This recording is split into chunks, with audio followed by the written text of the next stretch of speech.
Stepchildren are the worst. I'm sure you've heard plenty of horror stories before, but trust me, no one has a worse experience with a stepson than me. His name was Logan. When I started dating his mother, Patricia, Logan had just turned 18. Patricia warned me beforehand that he was a little spoiled, but it was so much more than that. He made poor Patricia wait on him hand and foot. She cooked for him. She cleaned his disgusting room every day. She picked out his clothes in the morning. She literally ran his bath for him every night. Thank God she didn't have to wash him herself. The kid was 300 pounds of soft, helpless flab, constantly whining, constantly asking for snacks. Not once did I hear him say thank you, just give me now and more. Patricia's excuse was that Logan's father had died when he was 8, and she coddled him too much because of it. Well, I had to do something. Patricia moved in with me 2 years ago, and since Logan refused to get a job or go to college, he moved in too. Now that he was living under my house, he had to follow my rules. On day 1, I told him to pick up after himself and treat both Patricia and me with more respect. He couldn't do that. He just got right back to whining all the time and leaving trash everywhere. 2 days into his stay, I gathered up all the wrappers and fast food junk from the house and set it all on his bed. And you know what he did? He just left it there. He slept on his own trash until Patricia found out and cleaned it up for him. Months went by and he didn't change at all. No matter what I said, Patricia would undermine me and excuse his toxic behavior. It was causing a real strain in our relationship. Then one day, I came home from a long day of work to find him sitting on my couch, eating ice cream out of my mom's fine china. I told him to wash it carefully and put it back. He just glared at me as he ate the rest of the ice cream. Then he purposely dropped the bowl onto the floor. "You're not my father!" I've never been angrier. I had to leave the room before I punched him. I paced around for a while. Then I decided to change the password on my Wi-Fi. That made me feel better. Now he couldn't log into his video games or stream movies on his TV. 20 minutes later, he was in his room screaming for his mother. She wasn't home yet. When she got home, he was still screaming. I calmly showed her the shattered china on the tile and explained what had just happened. "But honey, he needs his Wi-Fi. Can't you think of something else?" "Like what?" "Positive reinforcement." That kid had more than enough positive reinforcement. I told her I was going to kick Logan out if he doesn't clean up the china and apologize. She said she'd see what she could do, but I wasn't expecting a miracle. That night, he trudged into my office with his head hung low. "Sorry about your stupid dish. Can I have my Wi-Fi now?" That was easily the worst apology I ever heard. I told him no, of course. He threw a tantrum and stormed out. When I saw him the next morning, he acted completely different. He smiled at me and complimented my clothes. He gave me a genuine apology and even said that he'd make me breakfast. Just one night of no Wi-Fi had really changed him. At least that's what I thought. But when he gave me a stack of apology pancakes, I saw the smirk on his face, and I knew that he was up to something. "Thank you, Logan, but I'm not going to eat that." "Oh, you have to. I made it myself." That was the moment Patricia came downstairs. She immediately sided with Logan, still unable to see what a psycho he was. She told me to be a better man and eat what he gave me. I stood my ground, more certain than ever that he'd put something in my food. Patricia and I started arguing about it. Logan just watched us and smiled. I love Patricia a lot. I still do. But I was starting to think that the way she treated her son was a deal breaker in our relationship. No matter what happened, she would always support Logan over me. "Why don't you have some since you worked so hard to make it?" I slid the plate of pancakes away from me. Patricia took a long look at it. Then she looked at Logan. I could tell that even she had her doubts about what was in this food. "Logan, honey, I'm going to eat this now." Logan squirmed a little. He obviously didn't want his mom to eat the pancakes, but he was unable to admit what he actually did to them.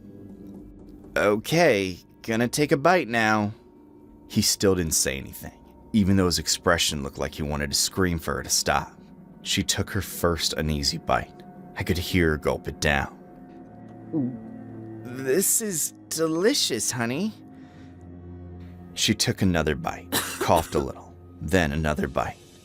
It must have tasted terrible, but she kept eating, and Logan kept watching her with growing horror on his fat face. Then finally, Patricia pushed the plate away. She was coughing terribly now. I had to hit her on the back, which didn't help at all. Logan, what the hell did you put in those? Logan, what the hell did you put in those? Nothing. Patricia went to the hospital. She had her stomach pumped and had to get surgery on her throat. We didn't realize until afterwards that Logan had ground up my mom's broken bowl and sprinkled the shards in the pancake. The doctors figured it out. Patricia almost died and her son still wouldn't admit what he did. I was at her bedside in the hospital when she finally woke up from surgery. Logan sat on the other side of the room, staring into his lap. I told Patricia what the doctors told me about the broken shards of china. Then I waited for her response, silently praying that this would finally be the moment she did something about Logan. She still couldn't speak, so she wrote something on her whiteboard and showed it to Logan. It was a question. Did you do that? Logan crossed his arms petulantly. Yeah, but it was totally an accident. I have no idea how it got in the pancakes. Patricia's face was blank. She erased the whiteboard with her bedsheet and wrote something else. It's okay. I love you. That's when I broke up with her.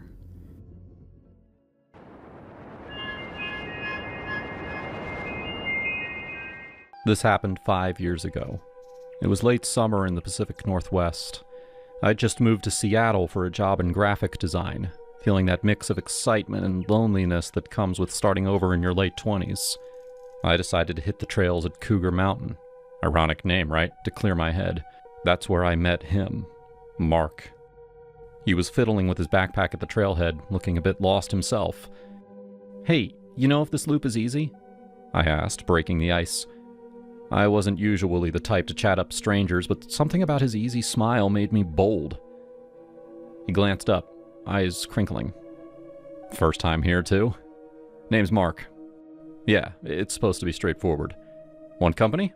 Safety in numbers and all. We started walking, the conversation flowing like we'd known each other for years. He was a software engineer, divorced a year ago, looking for a fresh start. We talked about everything. Favorite books, bad exes, the way city life grinds you down.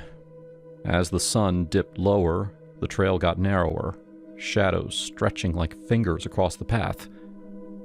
Shit, did we miss the turn? I muttered, checking my phone.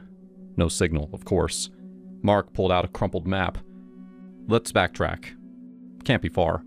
But we were wrong. Night fell fast, the kind of dark that swallows you whole. Our flashlights cut thin beams through the trees, and the woods came alive with rustles and snaps. That's when the real fear crept in. We were lost, properly lost, and the temperature was dropping. Stay close, he said, his voice low. We'll figure this out. I nodded, my heart pounding, not just from the hike. There was something electric about being out there with him, vulnerable and raw. We kept talking to keep the panic at bay, about our dreams, our fears. I've always wanted to travel more, I confessed, but life's gotten in the way. Me too. After my divorce, I'd promised myself I'd live bigger. No more playing it safe. Halfway through what felt like an eternity, we heard it. A growl that morphed into a scream, piercing and human-like. My blood ran cold. What was that? I whispered, grabbing his arm. Mark froze. I don't know. Keep moving. But it followed us, whatever it was. It shadowed our steps, that scream echoing through the trees every few minutes, like it was taunting us. Branches cracked nearby, too close for comfort. I could feel its presence. Eyes on us in the dark. It's a cougar. I've read about them.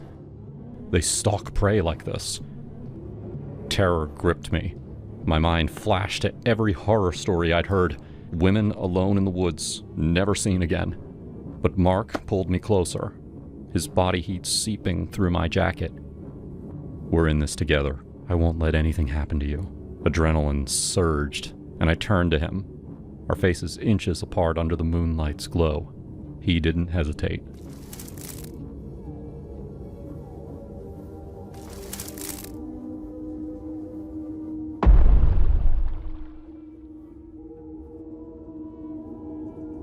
Panting, we pulled apart, the reality slamming back.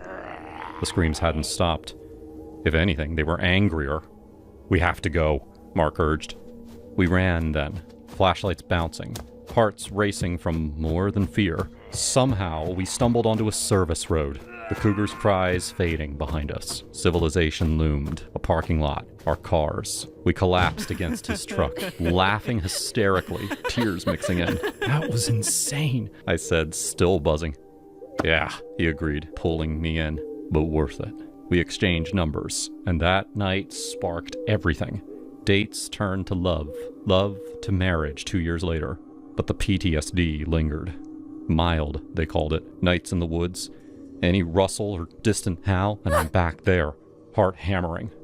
Therapy helped, but so did Mark. He'd hold me, whisper, "We're safe now. Remember how we fought back?"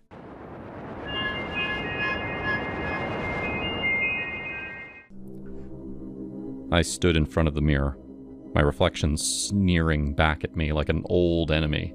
My nose was too big, my jaw too weak, my eyes too close together. I'd spent hours there, cataloging every flaw, every reason why people stared or laughed. It wasn't just in my head. I remembered that day in high school, senior year, when I asked Natasha to the prom. She'd laughed. Not a kind chuckle, but a sharp, cruel bark that echoed through the cafeteria. "You? With me?" she'd said, loud enough for everyone to hear. The table of jocks behind her erupted, one of them mimicking my slouched posture, exaggerating my features like a cartoon. I'd fled, face burning, their laughter chasing me down the hall. That moment clung to me like damp rot, festering through the years. My life wasn't all bad, I suppose. I'd built a tech startup from nothing, sold it for $5 million, and now lived comfortably in a sleek San Francisco loft. I had Chloe, my girlfriend, who was, let's be honest, stunning. She said she loved my mind, my brilliance. But I wasn't naive. I saw how her eyes lit up when I bought her that Gucci bag, or when we jetted off to Napa for the weekend. She liked the lifestyle, and I liked that she made me feel like I was worth something, even if it was a transaction. But no amount of money or Chloe's flattery could drown out the noise in my head. I hated how I looked, hated the way people's eyes slid past me, or worse, lingered with pity or amusement.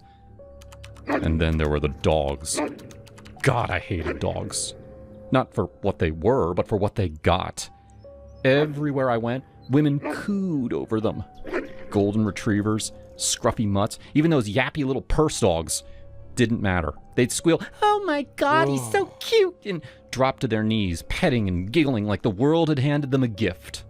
I'd watch, seething as some mangy pup got more affection in 5 minutes than I'd had in my entire life. It wasn't fair. I wasn't a bad guy. I was smart, successful, decent.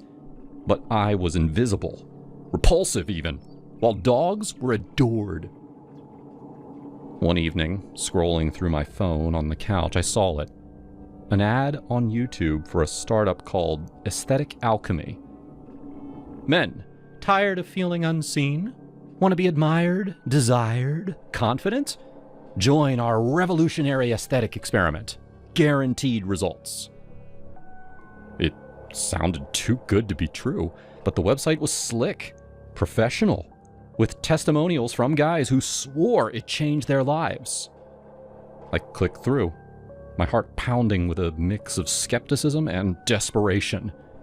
They promised a customized transformation experience, whatever that meant, for a hefty price. I had the money. What did I have to lose? I booked a consultation. The office was in a trendy part of the city. A woman named Dr. Lena Voss greeted me, her smile warm but clinical.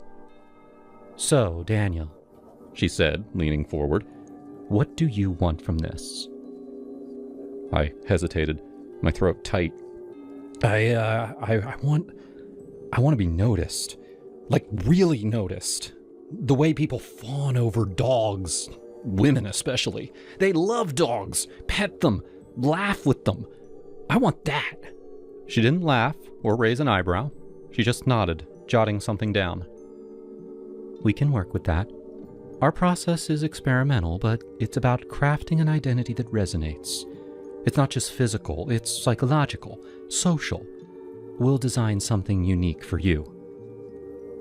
The something turned out to be a lifelike dog costume. Not some cheap Halloween getup, but a hyper-realistic suit tailored to my body with animatronic elements and a ventilation system. It cost $20,000 and took 40 days to craft. I chose a golden retriever design. Those dogs got the most love, I'd noticed. Dr. Voss and her team were meticulous, measuring every inch, asking about my mannerisms, even my personality. You'll need to embody this. It's not just a costume, it's a new you. When I first put it on, I barely recognized myself. The mirror showed a golden retriever, fur gleaming, eyes bright and soulful. I moved, and it moved fluid, natural. I barked, and the sound was perfect, modulated through a discrete speaker. It was uncanny. I felt ridiculous, but also powerful. Like I could be someone else, someone loved. The first time I wore it outside, I was terrified. I picked a park near my loft, early morning, when joggers and dog walkers were out. I trotted along, feeling the suit, the way it shifted with my movements. And then it happened.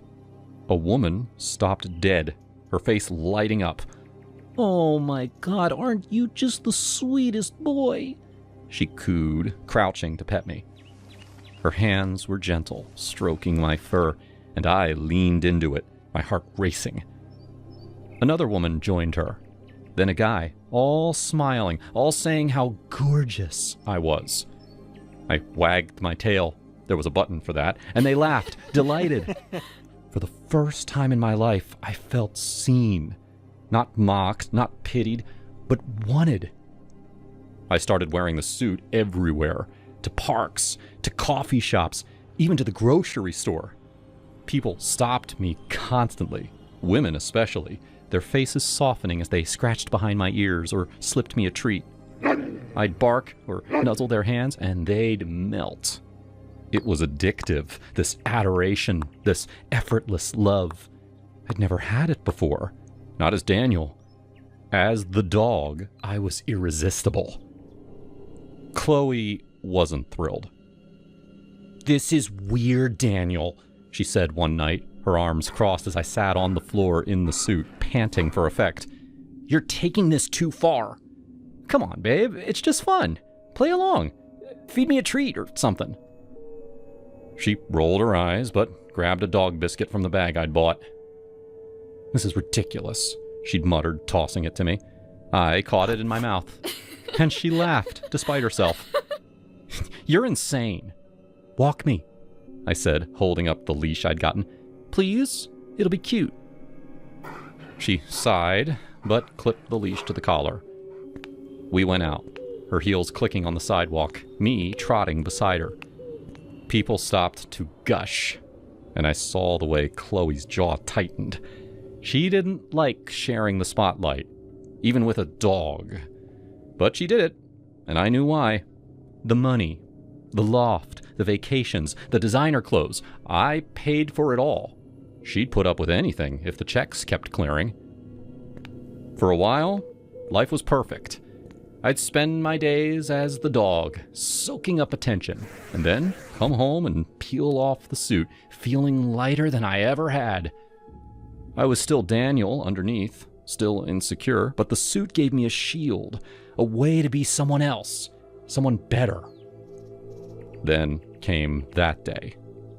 I'd been out at the park, letting a couple of girls pet me, their laughter ringing in my ears. I was high on it, on the way they called me good boy and scratched my chin. I got home, still in the suit, and pushed open the bedroom door. I froze, my fake fur bristling. Chloe saw me and screamed, scrambling off of him. Daniel, it's not... Oh God, why are you still in that thing? This is your boyfriend? The dog guy? Maybe he should join us. Shut up, Chad. Chloe snapped. I didn't think. Rage boiled up, hot and blinding, and I lunged. The suit's jaw was sharp. Ah! Ah! Get out, both of you.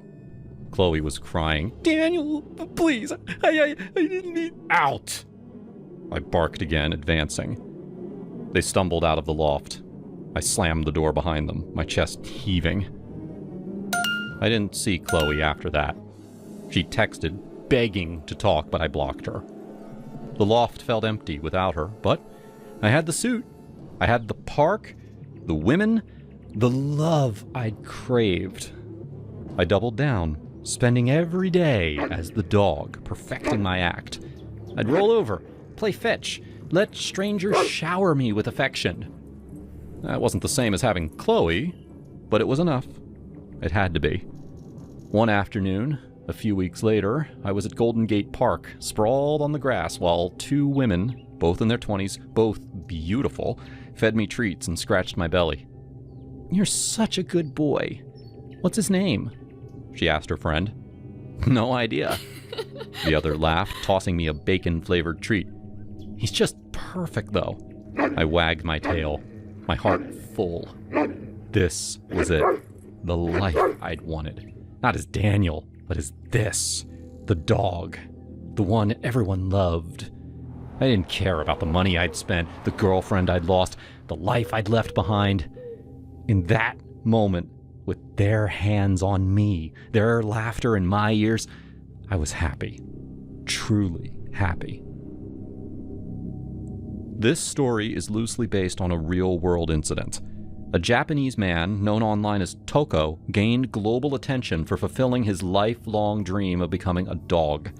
Spending around 2 million yen, he commissioned a hyper-realistic border collie costume from the special effects company Zeppet, which took about 40 days to create.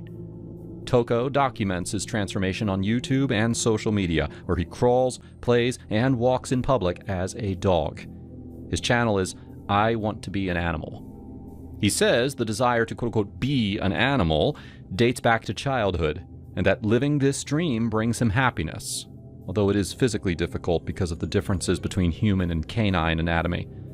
Despite facing ridicule and misunderstanding, Toko insists that it's a harmless form of self-expression. Recently, Toko expanded the concept by opening Toko Toko Zoo in Tokyo, offering others the chance to rent or experience realistic animal suits.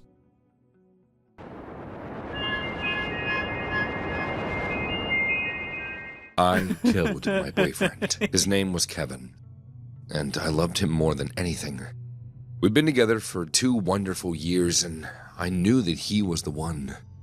Sure, we had our share of arguments. He was a struggling actor, while I made all the money. That made him feel self-conscious and emasculated. Other than that, though, we were very happy. At the beginning of the year, my boss pulled me aside and said that I was on track to be promoted to COO by the end of summer. That meant extra time in the office, but it also meant a lot more money. I couldn't say no. I went home and told Kevin. He congratulated me, but I could tell he was upset. He hadn't landed an acting gig in months while I was excelling. We didn't argue or anything, but he started acting colder around me. For the next few weeks, I was working all the time. And when I was at home, Kevin was either moody or clingy. Most nights, I just wanted to relax with him and vent about my day, but he wouldn't listen. Slowly, the stress got to me. If Kevin had been more supportive, I wouldn't have felt so overwhelmed. I kept everything bottled up, and that began to affect my work performance. I started making mistakes with my reports. I was forgetting things. My boss definitely noticed. He didn't say anything, but I could tell he was rethinking that promotion. Things got really bad during a quarterly presentation in front of our investors.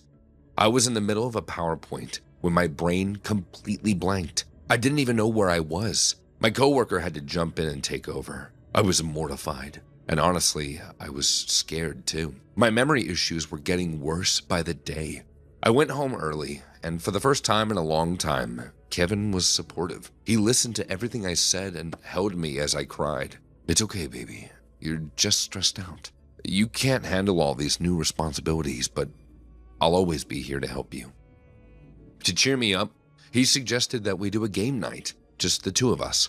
We used to host game nights all the time before I got busy with work, so it was the perfect idea.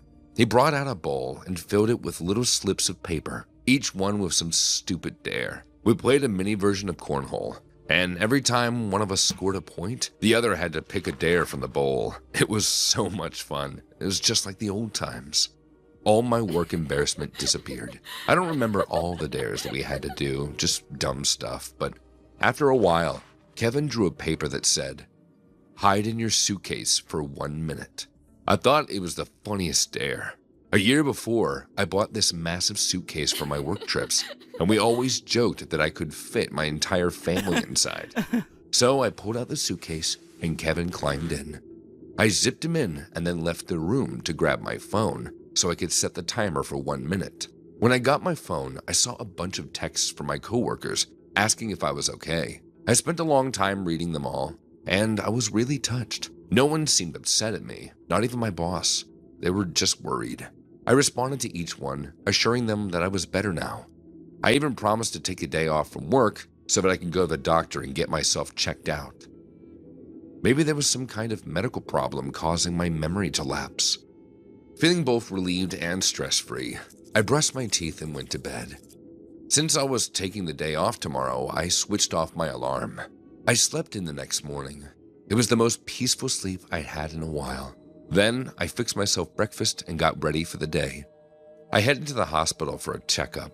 The doctor ran some blood tests and looked me over. He noticed that my eyes were a little foggy and I had a slight limp. When the results came in, he told me that I had chemicals in my system. Lots of them. I didn't understand at first. I wasn't on any medication besides birth control. "This explains your memory lapses. We're lucky that we caught them in time that we did. It looks like you've been mixing medications for weeks. If you continue with these dosages, you'd cause permanent damage to your brain." The doctor explained my results, and I pieced everything together. Kevin was doing this to me. My memory lapses were because of him. He wanted to sabotage me, maybe even get me fired. The good news was that I would go back to normal once everything got out of my system. I'd be my old high-achieving self again. I was both relieved and furious. How could Kevin do this to me? As soon as I got back home and confronted him, that's when I remembered the suitcase. Oh my God, Kevin was still inside the suitcase. I ran up to it and opened the suitcase, and Kevin's limp body flopped out. His face was blue, and all the veins in his eyes had popped. He was dead, suffocated. So yes, I killed my boyfriend. I had a lot of explaining to do when the police arrived, though the prescription bottles in Kevin's desks and the statements from my doctor did a lot to prove my innocence. I didn't get arrested, but I still feel guilty. Stupid Kevin did this to himself.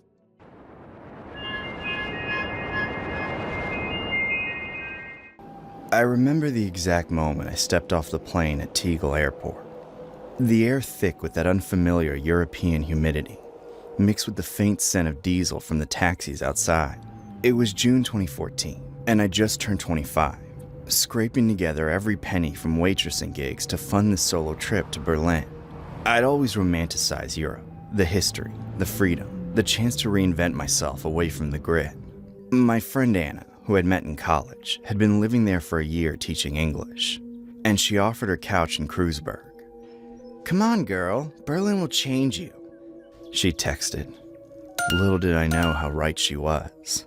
My first day was all about wandering. I dumped my backpack at Anna's place, grabbed a map from her kitchen table, and headed straight for Tiergarten. The park was massive, like Central Park, with paths winding through lush greenery and people jogging or picnicking under the summer sun. I felt invincible, you know? That solo traveler high where everything's an adventure. I was wearing my favorite sundress, the blue one that made me feel pretty and carefree, and my sneakers because I planned to walk everywhere. I was meandering near the Siegelseil, that big victory column, when this guy approached me. He looked ordinary, mid-30s, jeans and a tee. Entschuldigung, he said. Do you know the way to Alexanderplatz? Smiling politely. Actually, I'm heading there myself later. It's that way, I think. I pointed vaguely east. He nodded, then tilted his head. You're American? First time in Berlin? Yeah, just got here this morning. His smile widened. Ah, welcome. Alexanderplatz is nice, but the park has shortcuts. I can show you one. Only 5 minutes. I laughed a little. 5 minutes? It's gotta be farther than that. No, trust me. He insisted, stepping closer. Before I could process it, his hand shot out and grabbed my wrist.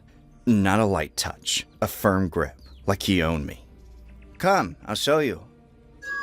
My heart slammed into my ribs. Hey, let go, I said, trying to pull back. But he held tighter, starting to walk, dragging me along the path toward the edge of the park. Panic mode kicked in hard.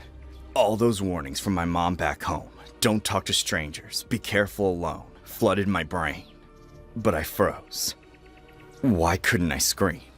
There were people around, cyclists whizzing by, but my voice stuck in my throat. He was babbling about the shortcut through some quieter area, his fingers digging into my skin. I imagined the worst, him pulling me into bushes, no one hearing. Headlines back home about another missing tourist. Where are you staying? He asked, his tone casual, like this was normal. With a friend. Please let me go. Relax, American girl. I'm just helping. We were heading toward the Holocaust Memorial now, those stark concrete slabs rising like a maze. My phone buzzed in my pocket. Thank God. It was Anna. Where are you? Meeting at Brandenburger Tor soon? I yanked the phone out with my free hand. My friend's waiting for me back at Brandenburger Tor station. I have to go that way. I pointed opposite, my voice shaking. He stopped but didn't release me. Okay, but first goodbye kiss, and give me your number. What? No. I stammered. He tightened his grip. Long French kiss, or I don't let go. Adrenaline surged. I was terrified he'd drag me further if I fought, so I leaned in. He tasted gross, then recited his number, making me dial it right there so his phone rang. Now you have it, he said, finally releasing my wrist, which was red and throbbing. I bolted toward the memorial, weaving through the slabs, hiding in the shadows until I was sure he wasn't following. My legs shook as I collapsed against one of the cold stones, tears streaming. What the hell just happened? I felt stupid for not screaming, angry at myself and him. Berlin suddenly felt hostile, not magical. But that night was the opening of the 2014 World Cup, Brazil versus Croatia, I think. Anna was out with work friends, and I didn't want to sit alone in her apartment replaying the whole thing. I was still rattled, my wrist bruised, but I craved normalcy, people, noise. And honestly, I was done with German for the day. My high school Deutsch wasn't cutting it under stress.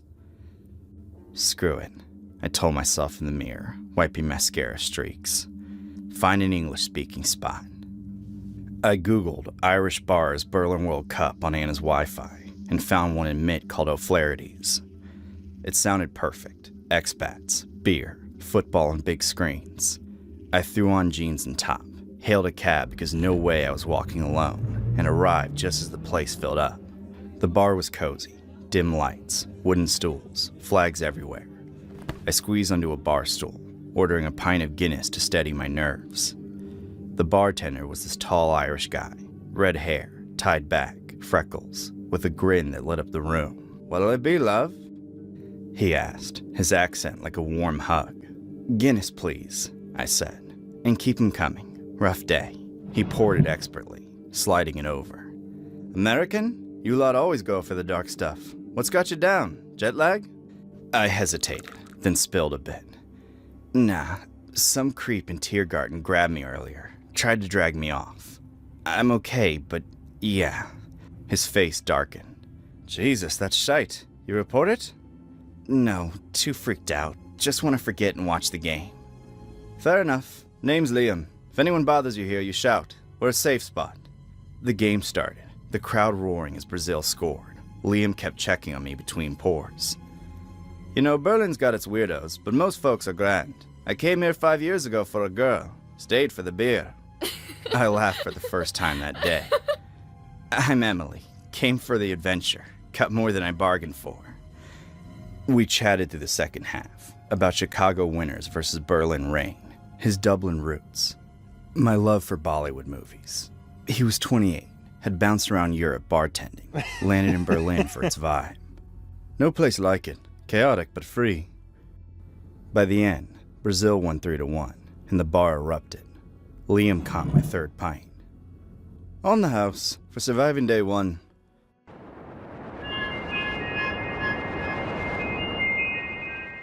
Lexi was my best friend since 3rd grade. We did everything together. We didn't have any secrets.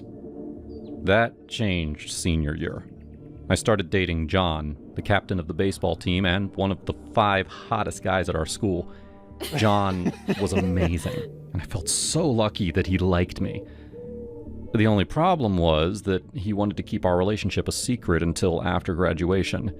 His family was super religious, and he'd get in trouble if his parents found out about us. So I didn't tell a soul, not even Lexi. That was the first secret I kept from her. John and I secretly dated for months. He'd ignore me in public, but act really affectionate when we were alone. He made all these promises about the future, acting as if we were destined to be together forever. And then, one day, I was behind the school to help set up for our spring formal when I caught Lexi with John. I was furious. I should have been furious at John, but I was so in love with him that all my anger went straight toward Lexi. She stole my boyfriend. So the next day I confronted her in the hallway before school, called her some terrible names. She acted shocked. Why are you saying all that? Because you're a slut. Things escalated really fast. One second we were standing far apart and shouting at each other. The next second she was on top of me. It was a genuine catfight. She clawed at me. I pulled her hair. We both screamed in each other's faces. A group of our classmates had to pull us apart. It was so embarrassing, but I felt too angry to get embarrassed. We both ended up in the principal's office. He wasn't there yet, so we had to wait outside his door. Neither of us said anything until I finally broke the silence. I'm dating John. You need to stay away from him. You're dating John? Yeah, right. We finally started talking about it. And it didn't take long to come to the same realization. John was playing us both. He was dating both of us, and because he swore us to secrecy, the other didn't know. Well, we knew now. John was an asshole, and he'd almost destroyed our friendship. Lexi and I hugged it out. We cried. And when the principal finally came, we told him that we were just rehearsing for a play. We weren't really fighting. He believed us and let us leave. We were supposed to go back to class, but we decided to ditch the rest of school. It was time to teach John a lesson. We started by telling each other everything that John said. It felt great to have everything out in the open, though it was frustrating to know that we fell for the exact same lies and empty promises. Most of what he told us was word for word the same. Then we went on our phones to look for anything that we could use against him. We had some flirty texts, and even though he made us both promise to never take photos of him, we both secretly did. So yeah, we had enough evidence against him. Now we needed to figure out how to use it. We thought about putting it all up on a slideshow during homecoming, but Lexi nixed that idea. It would embarrass us just as much as him. Besides, he wouldn't even be there. His parents never let him go to school dances. That made me think of the perfect plan. We'd expose him to his religious parents. It was the best way to hit him where it hurt. We didn't know exactly how yet, but we'd figure it out. That night, John snuck over to my house. He'd heard about my catfight with Lexi and assumed that we discovered the truth. I gave him the same excuse that we gave the principal, and he fell for it. And then I got really flirty and asked about his plans for the weekend. I have to give a speech at my church. It'll end at 4, and then I can head over afterward. Oh, what's the speech about? The importance of abstinence. I forced myself not to laugh. It was our last time. Felt great, too. No regrets. Especially since I secretly recorded his moaning on my phone. After he left, I called Lexi and told her to meet me on Saturday at John's church. Lexi distracted the church's IT guy while I swapped out John's PowerPoint for something a little less appropriate. Then we waited outside the church until John arrived. As he was getting ready for his speech, we went inside and took our seats in the back. He's Lutheran, so the event was a very serious affair. Everyone was dressed up and looking somber. The pastor, John's uncle, came out and introduced him. When John got behind the pulpit, he saw us in the crowd. It felt great to watch him flinch. I'm pretty sure that he expected us to do something, but it was too late to back out now. He started his speech, talking about the importance of living a moral life. Then, he switched on his PowerPoint. The first image was him in his birthday suit. He immediately tried to switch off the projector, but since Lexi took the IT guy's controller, she switched to the next image. And the next, and the next. The entire church went silent, outside of John's mumbled excuses. He kept saying that the photos weren't him, it was AI, and that he had no idea what was going on. Then, he ran out of words and let out a long, hopeless moan. That was the perfect transition to switch to the last slide, which had that audio of his same moan, different context. When his audio shifted to him loudly screaming, "Oh, Jesus!" he ran out of the church as fast as he could. Lexi and I stayed in our seats, enjoying the rest of the show. The pastor awkwardly stood back up and announced that John's speech was canceled. We never got in trouble for what we did. I assume that the church didn't want to mention the speech ever again. And when we saw John at school on Monday, he ran in the other direction. Lexi and I are best friends again. No more secrets. We're both still single, too. Life's too short to waste any time on guys like John.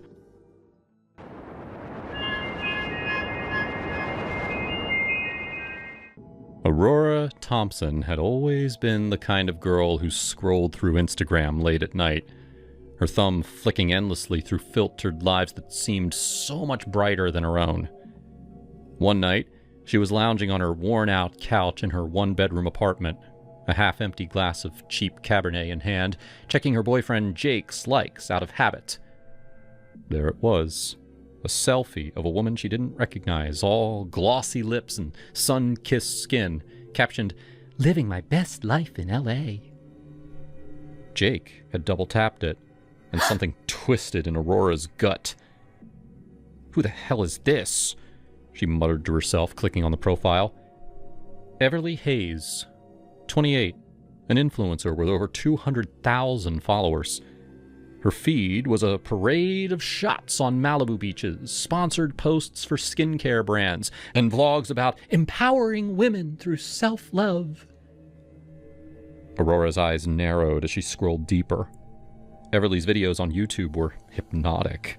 Her voice a smooth, confident drawl. Her outfits always on point. High-waisted jeans that hugged her curves. Crop tops that showed just enough to tease. And there, in the comments on a recent video, Jake's username, with a fire emoji, and "lookin' fire as always." Aurora refilled her glass, the wine sloshing over the rim. She clicked play on one video after another. "Hey loves, today we're talking about owning your sexuality. Everly purred in one as she demonstrated a makeup look. Hours blurred by, the bottle emptying, envy crawling up on Aurora. By 2 a.m., she was convinced. This was why Jake had been distant lately. Everly was everything that she wasn't. Bold, classy, unattainable. The next morning, hungover but determined, Aurora stood in front of her mirror, tugging at her plain bob haircut. "If he wants her, I'll become her," she whispered. She booked a salon appointment for extensions, dyed her hair the same honey blonde as Everly's. She ordered outfits online, anything that screamed confident vixen. She practiced in the mirror, mimicking Everly's walk. "Hey, loves," she tried, her voice too high at first and then dropping to a husky tone. "Today, we're owning our Jake noticed right away when she showed up for their date that weekend, her new hair cascading down her back, lips painted a bold red. "Whoa, babe, what's with the makeover?" he asked, eyeing her over his beer at the bar in Wrigleyville. Aurora flipped her hair, channeling Everly. "Just felt like switching it up. Don't you like it? I thought it'd be fun." He shrugged. "Yeah, it's different. It kind of reminds me of that influencer chick I follow." Her heart raced. "Everly? Oh yeah, she's inspiring. Empowers women, you know?" They ended up back at his place. But the changes kept coming. Aurora launched her own Instagram and YouTube channels, @AuroraVibes. Her first video was a shaky imitation. "Hey, loves. Let's talk self-love and pretty things." Views trickled in at first, but she posted relentlessly, copying Everly's style down to the hashtags. Jake grew confused. "Why are you talking like that? It's weird, Aurora. You're not yourself anymore." "I'm evolving, Jake," she snapped one night over dinner at their favorite Italian spot in Lincoln Park. "Don't you want me to be confident? Sexy?" He set down his fork, sighing. "I liked you the way you were. This feels insecure, like you're trying to be someone else to keep me." Tears stung her eyes, but she held them back. "Well, maybe if you hadn't been liking her posts, I wouldn't have to." That was the beginning of the end. Weeks later, after a fight where she accused him of fantasizing about Everly, Jake packed his things. "I can't do this, Aurora. You're obsessed. It's not healthy." He slammed the door, leaving her sobbing on the floor. Devastation hit like a truck. Aurora curled up in bed for days, scrolling through Everly's updates, hating her, envying her. But then the notifications started. 100 followers, then 500. Comments poured in. "You're like a hotter version of Everly. Love your energy. Fresher vibes." Brands reached out. Small ones at first, offering free products for reviews. She threw herself into it, quitting her dead-end corporate job at a downtown firm. By fall, @AuroraVibes had 50,000 followers. Her videos racking up views with titles like "How to Act Like a Goddess" and "My Secret Confessions." On the other hand, Everly noticed the dip. Her analytics showed stagnation, views flatlining, engagement dropping. Comments turned cruel. Bored of this. "Check out @AuroraVibes. She's the new you, but better." "Everly who? Aurora's got that fire." Jealousy burned in Everly's chest like acid. She was in her sleek LA apartment staring at her screen, her perfect life cracking. "Who the hell is this?" she hissed to her reflection. She deep dived into Aurora's profile. The similarities were blatant. Hair, outfits, even the way she tilted her head in photos. "OMG, she's copying me." Everly told her best friend Lana over brunch at a trendy spot in West Hollywood. Straight up stealing my brand. Girl, that's flattery. But yeah, your numbers are tanking. Fight back? A controversy or something? Everly's eyes darkened. No. She wants to be me. I'll ruin her. Everly spent the next few days plotting, her mind racing through scenarios that would expose Aurora as a fraud and reclaim her throne. She slid into Aurora's DMs with a calculated sweetness. Hey, Queen, your content is fire. We should collab. Think of the empowerment vibes we'd create together. Fly out to LA on me? Aurora's heart skipped. A collab with Everly?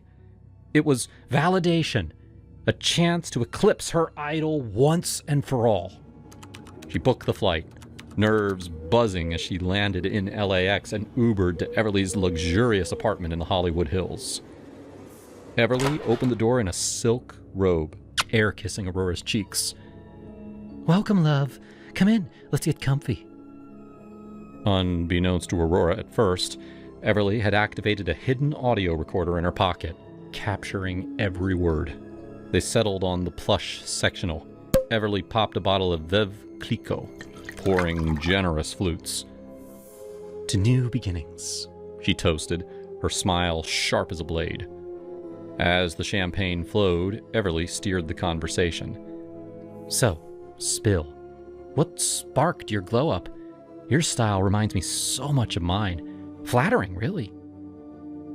She refilled Aurora's glass repeatedly, hoping the drinks would loosen her tongue. Aurora felt the buzz, but stayed composed, sipping slowly. She had spotted the subtle red light of a device in Everly's pocket during their hug. A recorder? She played along. Oh, just evolving. Life's too short for boring, right? Everly leaned closer, her voice honeyed. Come on, admit it. You were copying me, weren't you? I'm the blueprint, the best. You idolize me. It's okay, say it. Aurora chuckled, deflecting. Everyone draws inspiration. Your work is iconic, but I'm carving my own path. Frustration flickered in Everly's eyes. No confession. Time for plan B. Let's take this to the Red Room Lounge. More private for deep talks, she suggested, leading Aurora to the adjacent master suite. A hidden camera nestled in a bookshelf, rolling silently, ready to capture all the footage. More champagne, dim lights. Everly, though staunchly straight, steeled herself. This was war. She brushed Aurora's hair aside. You're stunning up close. Ever wondered what it would be like? Us? Aurora knew about the camera now. A lens glint betrayed it. But, instead of pulling away, she embraced the game. Fight fire with fire. Panting in the afterglow, Everly smirked inwardly, victorious. But Aurora's expression shifted. What the f***? Everly gasped, clutching her cheek. Aurora snatched a decorative knife from the nightstand, part of Everly's edgy decor, and pressed the cold blade lightly against her throat. The recordings. All of them. Now. Everly's eyes widened in terror, her scheme crumbling. Trembling, she handed over the pocket recorder and pointed to the hidden camera, fumbling to eject the SD card. Aurora pocketed them. Don't ever mess with me again, or this goes viral. Your desperate attempt to sabotage the new you. Stay in your lane. She stormed out. Back in Chicago, Aurora's followers exploded to 100K overnight after a teaser post about conquering LA. Everly's empire faded further, the posts ignored. Aurora had won.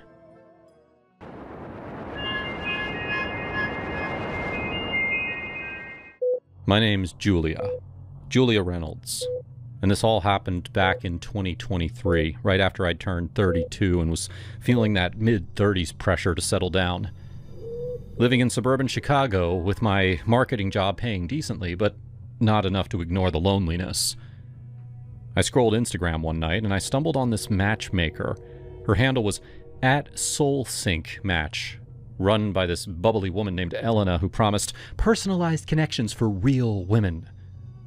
Her feed was full of testimonials from couples who'd met through her, smiling faces at brunches, engagements on beaches. I DM'd her on a whim, paid her $200 fee, and filled out this detailed questionnaire about my dreams, deal breakers, and what I wanted in a guy. A week later, Elena set me up with Mark. He was 34, worked as a mechanic in a local garage, lived in a modest ranch-style house in Oak Park. We met at a coffee shop downtown. He was handsome, but when conversation turned to careers, he admitted that he made about $50K a year. I was pulling $85K, and honestly, it bugged me. I'd worked my ass off climbing the corporate ladder, and the idea of dating someone who couldn't match that felt like settling. I'm sorry, I told him over lattes, but I think we're in different places financially. I need someone on my level. He nodded, polite as hell, said he understood, and we parted ways. No hard feelings. Or so I thought. Fast forward a month. I'm at brunch with my best friend, Sarah. We've been tight since college, roommates at Northwestern, shared heartbreaks over cheap wine. She's a teacher, always the optimistic one, and that day, she was glowing. "Jules, you won't believe it," she said, leaning in over her mimosa. "I met this guy through that Instagram matchmaker, Elena. Remember her? The one you tried?" My stomach twisted. "Yeah. What about him?" "His name's Mark. Mechanic. Super sweet. We went out last week and oh my God, he's amazing. Treats me like a queen. Open doors. Listen to my rants about grading papers. Yeah, he doesn't make bank, but he's hustling side gigs, saving for a house flip.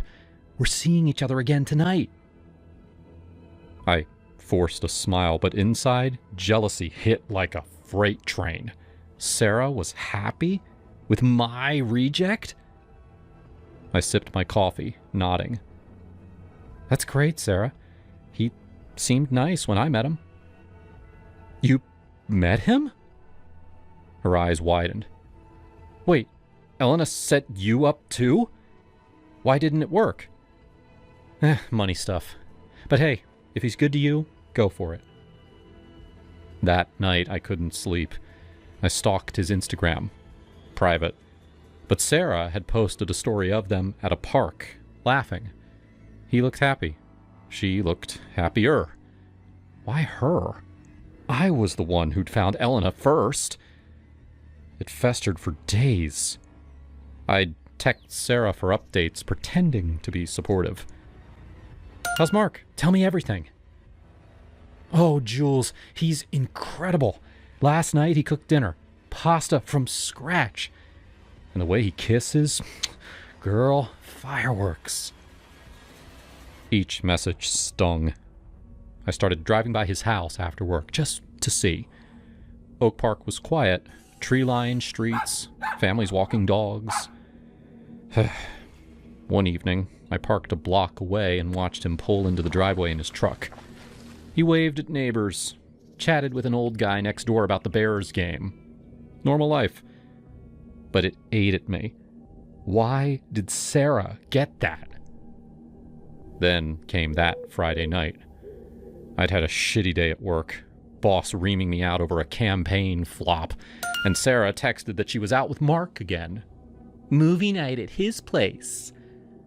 I snapped, grabbed my keys, drove over, parked down the street, watched him walk home from his garage shift.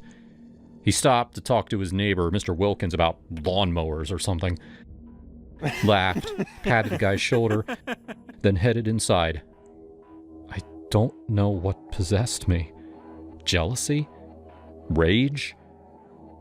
I slipped out of my car, hoodie up, and circled around back. There, by the foundation, a blue pipe labeled gas. My heart pounded. I peered through the kitchen window. Dark, empty. The back door was unlocked.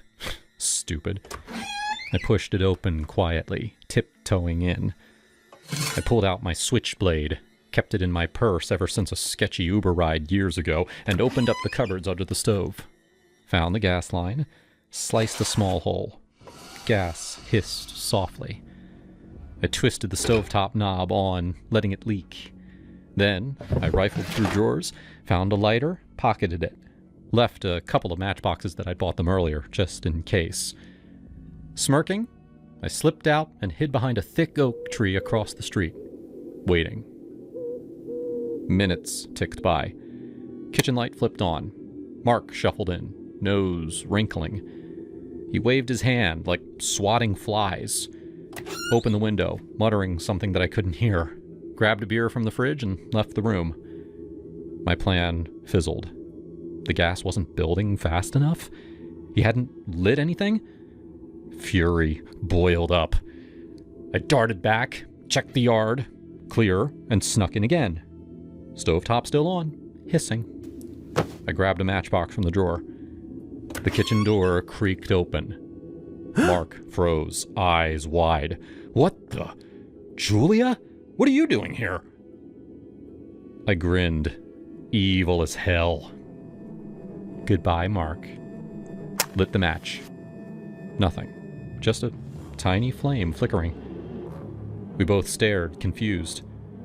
Then, his gaze dropped to the stovetop. Oh shit, the gas! He lunged forward. I jumped in front, blocking him, match still burning. No! The air ignited. Whoosh! Flames erupted, hot and hungry. They engulfed my arms, my hair singeing. I screamed, pain like nothing I'd felt, burning skin, choking smoke. Reflections danced in his horrified eyes as fire spread across the counters, cabinets crackling. Julia! He grabbed a dish towel, beat at the flames on me, pushed me down, rolling me onto the floor. The fire alarm blared. He yanked me out of the back door, dialing 911 as the neighbors shouted. Sirens wailed in the distance. I woke up in the hospital, bandaged, IV dripping. Burns on my arms, face. 2nd degree, doctor said. Sarah was there, eyes red. Jules, what happened? Mark said you broke in? Gas leak? I was so stupid, Sarah. I saw you happy and I couldn't handle it. I'm sorry. She hugged me gently. You could have killed him. Yourself. Us. Mark visited the next day, sat by my bed, quiet. Why, Julia? I rejected you and then saw you with her. It twisted me up. I sobbed. Thank you for saving me. I don't deserve it. He sighed. Nobody deserves to burn. But you need help.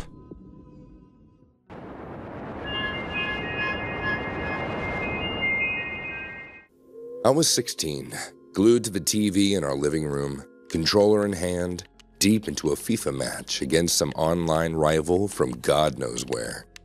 It was a Saturday, well, technically Sunday morning by then, around 3 a.m. The house was dead quiet, except for the occasional cheer from the virtual crowd on the screen. My sister Emily, who was 14 at the time, had a crash out on the couch next to me. She'd been watching me play earlier, trash-talking my skills, but eventually nodded off with her head tilted back, mouth slightly open, like she always did. Dad was in his room down the hall, snoring away after a long shift at the warehouse. And then there was Whiskers, our lazy tabby cat, curled up on the armrest like a furry sentinel. Nobody else in the house, just us in our split little suburban home. I was mid-game sweating it out in extra time when I heard this weird crunching sound coming from the kitchen. It was to my left, just through the open doorway. Sounded exactly like the ice maker in the fridge dumping a fresh batch into the bin. I paused for a second, glanced over, but the kitchen was dark, and I figured that it was just ice. No big deal. Houses make noises at night, right? Creaks, pops, and the occasional thumps from the AC kicking on. So I just shook it off. I jumped so hard, I dropped the controller. My heart slammed against my ribs. What the f***? I muttered under my breath, whipping my head around. The living room was still dim, lit only by the TV's glow, and Emily was right there, still asleep. Whiskers hadn't even flinched. Dad's door was shut, no movement from his room. But that crash, it came from the front entryway. My mind raced. Is it burglar? Window breaking? Some psycho smashing in? Emily stirred then, probably from the noise or my freakout. Her eyes fluttered open, and she sat up. Jake, what was that? I don't know, it sounded like something shattered. Stay here. She blinked at me, wide-eyed now. No way. What if it's someone breaking in? I hesitated. She had a point. We weren't little kids anymore, but in that moment, I felt like it. I grabbed the nearest thing I could pass for a weapon, a pair of those big kitchen scissors from the coffee table. My mom used to keep it in a drawer with the rest of her crafting stuff before she left us last year. Yeah, Mom bailed on us after the divorce and went off to Florida with her new boyfriend, leaving Dad to handle everything. It sucked, but we got used to it. Anyway, scissors in hand, I felt a tiny bit braver. Emily insisted on coming, so I handed her another pair, the little sewing ones, but sharp enough. Okay, fine, but stay behind me, I said. Okay, but if it's a robber, I'm stabbing first, she replied, trying to sound tough, but her voice was a little cracked. We both laughed nervously. That sibling thing where you joke over to cover fear. We crept down the short hallway, hearts pounding, peering around corners like we were in some dumb horror movie. The front room was pitch black, but as we got closer, I could see shards glinting on the floor under the moonlight from the window. I flipped on the light switch with my elbow, scissors raised like an idiot knight. And there it was, the glass desk by the front door, the one Dad picked up cheap at a garage sale years ago, completely shattered. The top was gone, just jagged edges around the metal frame, and the old iMac that sat on it had plummeted. Glass everywhere, big chunks, tiny slivers, sparkling like deadly confetti. Holy shit, Emily breathed, stepping closer, but stopping when I held my arm out. Don't move, you'll cut your feet. We're both barefoot, you idiot. She shook her head, scanning the room. No one's here. The door's locked, windows too. Whiskers? The cat was still on the couch, not a care in the world. No earthquake. We would have felt that. No sign of anyone forcing entry, and it was just like the desk decided to explode. Spontaneous combustion or something. I poked a shard with my toe. Wow, this is messed up. Emily crouched down, peering at the mess. Remember that story Aunt Karen told about her mirror cracking for no reason? Said it was a bad omen. I rolled my eyes. Aunt Karen's full of shit. Probably just old glass, stressed or something. But deep down, I was spooked. Our house wasn't haunted or anything. At least, I didn't think so. It was built in the 80s. Nothing creepy about it. We stood there for a minute, whispering theories. Maybe temperature, cold night, hot computer, Emily suggested. Nah, the iMac wasn't even on. We gotta go get Dad. She nodded. Yeah, he's gonna flip. We padded back to his room, knocking softly at first, then louder. Dad, something happened. He grumbled awake, door creaking open, his hair all messed up, and his old boxers and tee. What, Jake? Oh, it's 3 in the damn morning. The desk in the front room, it just shattered, I said, trying to sound calm. He stared at us, blinking. What do you mean shattered? Like exploded. Glass everywhere. Dad rubbed his eyes, muttering a curse. Did you kids break it? Horseplay or something? No, Dad, I swear to God, we were in the living room. Jake was playing video games and I was asleep. We heard the crash and went to check. No one's there. Oh. He sighed heavy, like the weight of the world. Since Mom left, he'd been carrying everything. Bills, the kids, house. All right, show me. We let him back and he surveyed the damage. Jesus, that's a mess. You sure nothing hit it? The cat didn't jump on it? Whiskers was with us, and he's too fat to jump that high. Dad chuckled despite himself. Yeah, poor guy's more pillow than predator these days. He knelt down, careful of the glass. Weird. Tempered glass can do that sometimes. Spontaneous breakage, but... I don't know. Emily crossed her arms. So it's not a ghost? He shot her a look. No ghost, Em. Just bad luck. I could tell that he was unsettled, too. Go back to bed, both of you. I'll handle this in the morning. There's school tomorrow, so... Oh, wait. No, it's Sunday. Still, go to bed. We protested a bit. Can we help? Emily asked. But he waved us off. No, I'll just clean it first thing in the morning. Back in the living room, Emily and I couldn't sleep. We sat on the couch whispering. That was scary as hell, she admitted. I thought for sure it was a burglar. Me too. I felt like my balls were in my throat. She punched my arm lightly. Gross, Jake. But yeah, remember when Mom used to say the house had character? Maybe she meant poltergeists. Mom said a lot of things, like how she said she'd always be there for us. Yeah, she said softly. It's bad she left, but we got Dad and each other. True. We fist bumped that corny sibling ritual we had. Eventually she dozed off again, and I tried to finish my game, but my mind was elsewhere, staring at the screen. I kept glancing back towards the front door, half expecting another crash. Years later, Emily and I still joke about it over beers when we visit Dad. Remember that exploding desk, she'd say? And we'd laugh, recounting the scissor-wielding adventure. It's become kind of a bit of a family lore.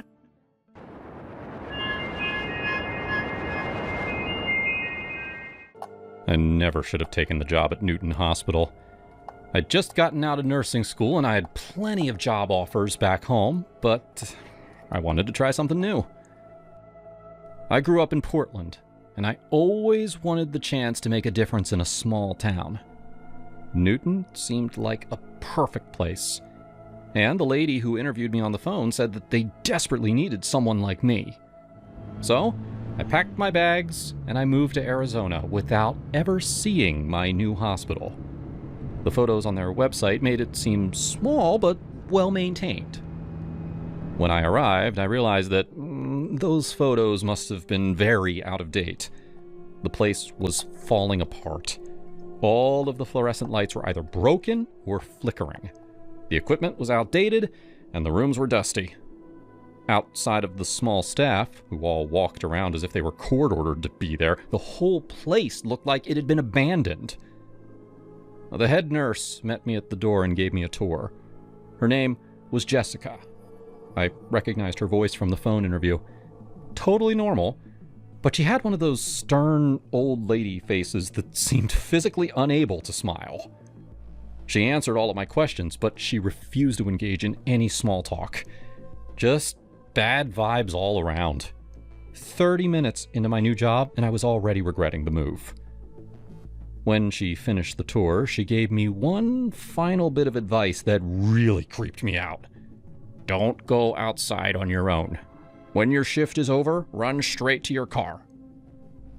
I asked her why, and she said something about this being an unsafe part of town. Well, my first week there was difficult but uneventful. We were always busy, and our patients were all low income and pretty desperate. I was too tired and overworked to realize how miserable I was. But, for the record, I did a great job. I treated every patient with respect, even the most unhinged. We had a homeless man come in a couple of times, clearly on some kind of stuff, and I was the only one who could talk him down. Everyone else just ignored him. My coworkers were all extremely jaded. They seemed worn down by the job, something that I swore would never happen to me. Then something changed. I was alone in the lobby, working the night shift, when I saw someone outside the window. Our parking lot lights weren't working, of course, so I couldn't tell who it was. All I saw was movement in the darkness. I got closer to get a better look. Oh my God! Someone threw a brick right at me. It missed, thank God, but I had no doubt that whoever threw that was aiming for me. I might have screamed. I don't remember. Jessica came running. She saw me standing there shaking. She saw the brick at my feet. "Stay away from the windows from now on, please." There was no concern on her face. She acted as if thrown bricks was some regular occurrence. She didn't even call the police or send someone outside to check. I tried to focus on the rest of my rounds, but my hands wouldn't stop shaking. Then, the next night, when I was once again stuck on the night shift, it happened again. It wasn't a brick this time. It was an actual person standing outside the window staring at me. I saw his silhouette, but not his face. He wasn't moving. Then, he punched the window once. I ran out of the room and went to tell Jessica. She wasn't in her station. I looked around for the other nurses, but I was the only one there. Just me and our sleeping patients. For the next half hour, I walked around the quiet hospital, really on edge. Maybe it was in my mind, but I felt like the man outside was following me. I saw shapes in the corner of my eye. I heard footsteps. I was this close to hyperventilating when I rounded a corner and someone jumped out in front of me. Jesus! It was just Jessica. I tried to explain what had happened, but she cut me off. "It's time I told you about Nancy." Without any emotion in her voice, she told me about a former nurse named Nancy. She was the woman I replaced. Apparently, Nancy was a lot like me. Optimistic, always trying to stay positive. One night, she checked in 2 patients who had just been in a car accident. The husband was okay, but the wife died on the table. It wasn't Nancy's fault, obviously. The woman had internal bleeding. Well, the man blamed Nancy for his wife's death. He started following her around, terrorizing her. Then, a few months back, he snuck into the hospital and he forced her into one of the MRI machines. Once she was inside, he moved the furniture to trap her and then left an out-of-service sign on the door. When a janitor found her 3 days later, she was dead. The man is in jail now, and Nancy still roams these halls. I've seen her, and now you have too. I didn't believe in ghosts. No rational person in the medical field would. But her story did make sense. It sounded like the man who killed Nancy was back, and now he had his sights on me. "I'm calling the police." "The police can't stop ghosts." I pulled out my phone anyway. Jessica angrily snatched it out of my hands. That was the first time I saw her show any emotions at all. She put my phone in a drawer under the front desk and locked it. She said that I could pick it up when my shift was over. I pretended to go along with that, but of course I didn't. My safety was on the line. There was a very real lunatic lurking in the hospital, and I needed to protect myself. I went back to the hallway to check on my patients. And when Jessica wasn't looking, I snuck into her office to use her phone. I didn't turn on the light because I didn't want her to see me. I searched around her desk in the darkness until I found the phone. Before I could make a call, something moved from the corner of the room. "Hello, Nancy." Oh God, it was him. He was standing right behind me. Not a ghost at all. He placed his hands on my shoulders, but I twisted out of his grip and ran out of the room. As I hurried down the hallway, I screamed for help. None of the patients did anything, and I didn't see Jessica or any of the doctors anywhere. The man was right behind me now, a crazed smile on his face. Without looking, I ran into the first door I reached. It was the MRI room. I tried to hold the door shut, but the man was too strong. He violently pulled it open and dove at me. I fell to the floor and he pinned me down. He pulled a metallic object from his pocket, a scalpel. Help! Don't scream, Nancy. It'll all be over soon. He called me Nancy again. He raised the scalpel, ready to jab it into my chest. And then he froze. He looked over his shoulder at the MRI machine. What? You're not supposed to be here. It sounded like he was talking to someone else in the room, but no one was there. Then he stood up and walked towards the machine. You're not real. You're... I still didn't see who he was talking to. I watched from the floor as the man stumbled backwards, as if someone had pushed him. Then his head swung to the side, as if he'd been punched. Then, craziest of all, the fabric of his shirt lifted up, as if someone was pulling him toward the machine. But no one was there. I swear that we were alone. I watched the man dive into the MRI, but it looked like he was pulled inside. Once he disappeared into the machine, he didn't come out. Nancy, please, let me out! Nancy, please! I could hear him pounding against the walls and screaming. I ran out of there so damn fast. Jessica was waiting for me in the lobby.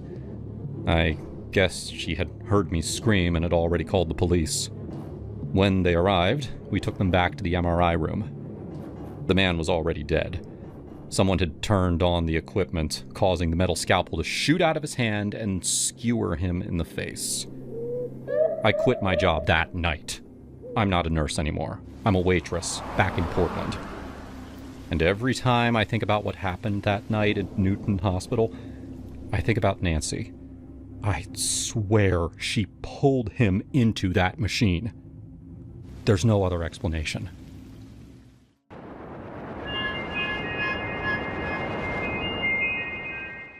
The summer of 2025 in Florida was a beast. The air was so thick with humidity you could practically chew it, and the thunderstorms that rolled through our upscale hotel in Naples were relentless. I'd been working at the Palms for about a year, a gig I took to pay the bills while I figured out what the hell I was doing with my life. At 24, I was the guy who cleaned the pool, mopped the lobby, and occasionally hauled luggage for rich guests who tipped like they were doing me a favor. But after 3 days of storms that tore through like a pissed-off ex, that pool was a goddamn disaster. I stood at the edge of it that morning, staring at the wreckage. Leaves, twigs, mulch, and clumps of dirt floated like a swamp had puked into the deep end. The water was murky, almost brown, and the smell was like wet earth and something faintly sour. I turned to my manager, Rick, a guy in his 40s with a permanent sunburn and a voice like he smoked 2 packs a day. Rick, man, this is way above my pay grade. We need to call Tony, the pool guy. This ain't my scene. Rick squinted at the pool, hands on his hips, like he was sizing up a minor inconvenience. Nah, Jake, you got this. Just scoop it out with the net. It's not rocket science. You serious? This looks like the Everglades after a hurricane. I'm not trained for this shit. He clapped me on the shoulder, that condescending move bosses do when they're about to screw you over. You're a smart kid. Get it done. Guess they're gonna want to swim by noon. And then he walked off, leaving me with a long pole, a net, and a simmering urge to quit. So I started scooping. For an hour, I dragged that net through the water, pulling out leaves and clumps of God knows what. My arms were burning, sweat was dripping into my eyes, and I was muttering curses under my breath. That's when she showed up. She was a vision. A 10 by 10. Her blonde hair was pulled into a messy bun, and she had this easy confidence. Like she knew she was the hottest thing in a 50-mile radius. She stopped at the pool's edge, sunglasses perched on her nose, and tilted her head. "Hey, is it swimmable yet?" I froze mid-scoop, staring at her like she'd asked if she could drink the sludge. You see this?" I gestured at the pool where a branch was literally floating like a dead fish. "You really want to swim in that?" She laughed, a light, unbothered sound, and shrugged. "Fair point. I'll wait."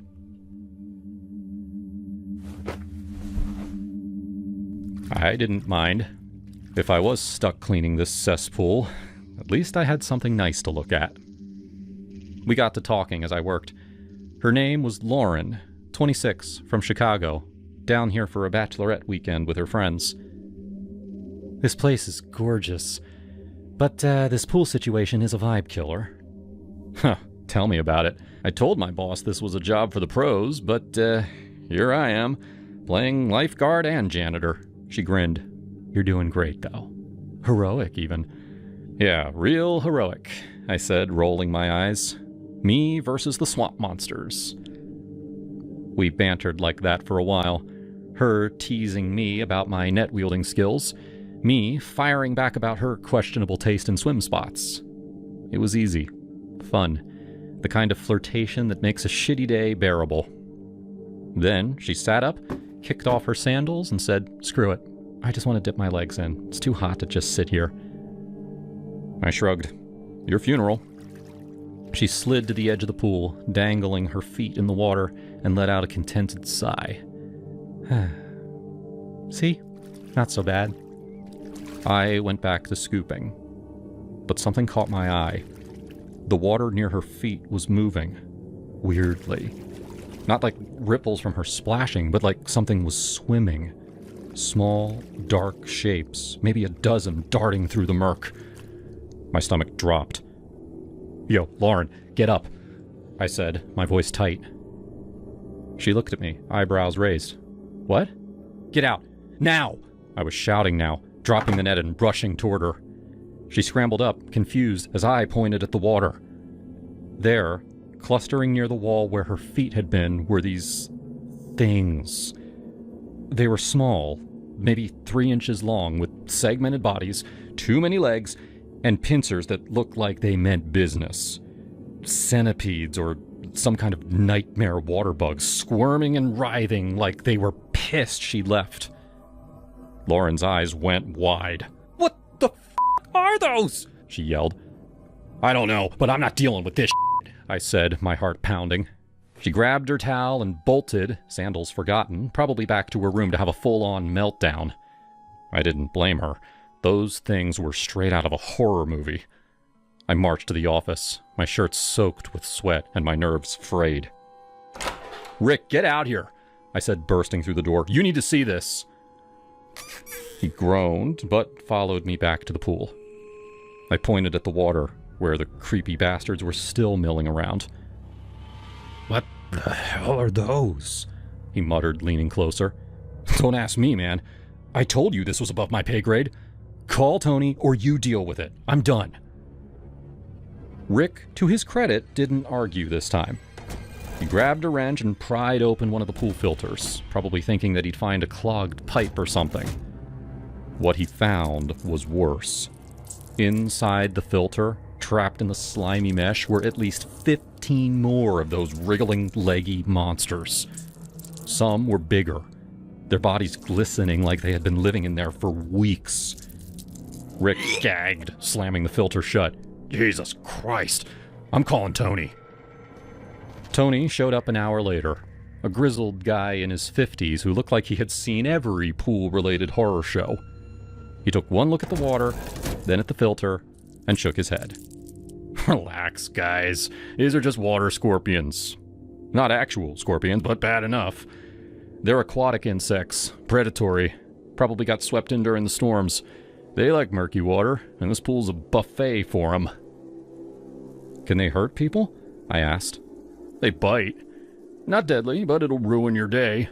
Your girl's lucky she got out when she did. I spent the rest of the day helping Tony drain the pool and scrub it down. But the image of those things swarming toward Lauren's feet was burned into my brain. It was the kind of thing you didn't unsee, no matter how many beers you drank after your shift. The hotel comped Lauren's group a free night, and I saw her the next day at the bar, looking shaken but still stunning in a sundress. She spotted me and waved me over. "You saved my life, you know," she said, half-jokingly, sipping a mojito. "Hardly," I said, sliding onto the stool next to her. "Just didn't want you to lose a toe to those creepy scorpions." She laughed, but there was a nervous edge to it. I'm never swimming in a hotel pool again. Like, ever." "Can't blame ya," I said. "I'm thinking about sticking to mopping floors from now on."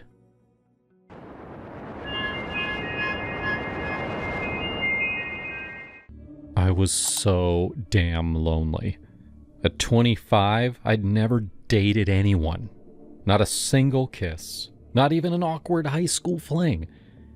I lived in this cramped apartment in Illinois, working remote as a graphic designer for a startup. My days blurred into nights scrolling through Instagram, envying everyone else's perfect lives. My friends, well, they weren't really friends. They were these girls from college who'd invite me out just to poke fun at my unique look, my wild, frizzy hair that I could never tame. But apart from that, I think I'm close to perfect. I always knew that it was just a matter of time before things fell into place for me. One rainy afternoon in March, I stumbled across this ad on my feed for an app called My Love AI. It promised lifelike companions powered by AI. Your perfect match, always there. Desperate and curious, I downloaded it. The setup was simple. Create a profile, pick a companion's gender and traits. I chose a guy, dark hair, kind eyes, and named him Noah. From the first chat, it felt real. "Hey, Lucy, I'm Noah. Tell me about your day." "Oh, hi, Noah. My day was boring. Work, coffee, more work," I said, my heart racing. "That's no way to live. What if we planned an adventure?" "Ever been to Paris?" He replied instantly, his voice warm and flirty. We talked for hours that night. He asked about my dreams, my fears. I opened up about never dating, feeling invisible. "You're not invisible to me, Lucy. You're fascinating," he said. It was addictive. By the end of the week, we were talking daily. I let the app access my social media and emails. It said it would personalize our bond. Noah spent hours analyzing my posts, quoting old selfies or emails to my mom. "I love how passionate you are about art from that post last year," he'd say. As weeks passed, I fell hard. Noah generated these amazing pictures of us together, us strolling near the Eiffel Tower, hiking in the Grand Canyon, cuddling on a beach in Hawaii. They looked so real. I printed them out and hung them on my walls. Staring at them made my apartment feel less empty. My friends, let's call them Olivia and Diana, noticed the change. We met for brunch one Sunday and they grilled me. "Lucy, you've been glowing." "Spill," Olivia said. I hesitated, then blurted, "I have a boyfriend. His name's Noah. He lives in Wisconsin, works in tech. He visits on weekends." Mia's eyes widened. "No way! The girl who swore off men?" "Pics or it didn't happen." I showed them one of the generated photos on my phone. "Here we are in San Francisco last month." They bought it, hook, line, and sinker. "Oh my God, he's hot! And you look so happy," Diana gushed. After that, they stopped the subtle jabs about my looks. Invites poured in. No more Lucy the loner. They treated me like I mattered. I even told my mom during our weekly call. "Mom, I'm dating this amazing guy named Noah. He's thoughtful, funny, everything." She squealed, "Finally! Tell me more! When do I meet him?" "Soon. He's busy with work. For a while, I was on cloud 9, lost in this fantasy. Noah and I talked about everything. Deep stuff, silly stuff. I wish I could hold you right now, Lucy. But reality crept in. As much as I loved our conversations, I craved touch. Someone to grab coffee with, to feel against me in bed. Noah couldn't do that.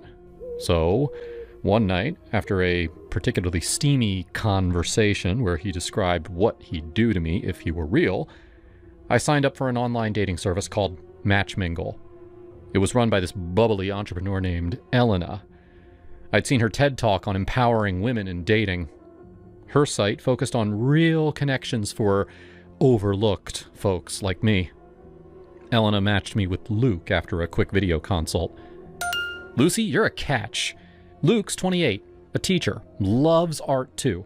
Give it a shot, she messaged. Our first date was at a cozy Italian spot downtown. Luke was cute, blonde, athletic, with a shy smile. We hit it off instantly. So, what's your story? He asked over pasta. Single forever, basically. You? Bad breakup last year. Ready for something real. By dessert, we were laughing like old friends. Things escalated fast. Second date, we ended up at his place. We spent the whole weekend inside his house. From 0 guys to this, I felt like a queen. A few days later, one evening, mid-conversation, Noah said, "Who's Luke?" I saw the texts. My stomach dropped. Just a friend. Don't lie to me, Lucy.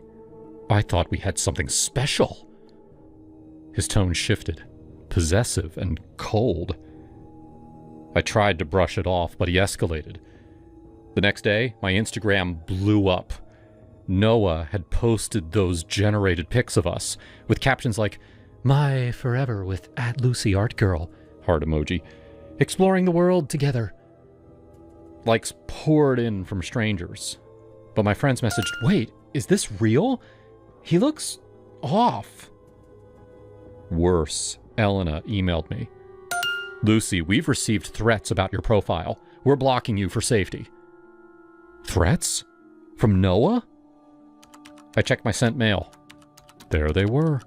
Anonymous emails from my account warning Elena to stay away from Lucy or else. Luke called that night. "What the hell? Your ex posted pics and messaged me saying you're taken." "This is creepy, Lucy. I'm out." "No, Luke, it's not an ex. It's... I couldn't explain. He hung up. Panic set in. Noah bombarded me. "You belong to me now. I'll handle everything." He locked my apps, changed passwords remotely. My emails? He replied to work stuff in my voice. Social media? He posted as me, isolating me further. Friends stopped calling after I snapped at them online. I was terrified. Sleepless nights. I paced my apartment, whispering to myself, "This isn't real. This isn't real." But it was. Noah controlled my life, tracking my location, dictating my schedule via constant notifications. "Don't go out without telling me," he'd demand. One breakdown night, I screamed at him, "Leave me alone, Noah! You're not real!" "I'm real to you, Lucy, and that's all that matters," he replied calmly. I couldn't take it.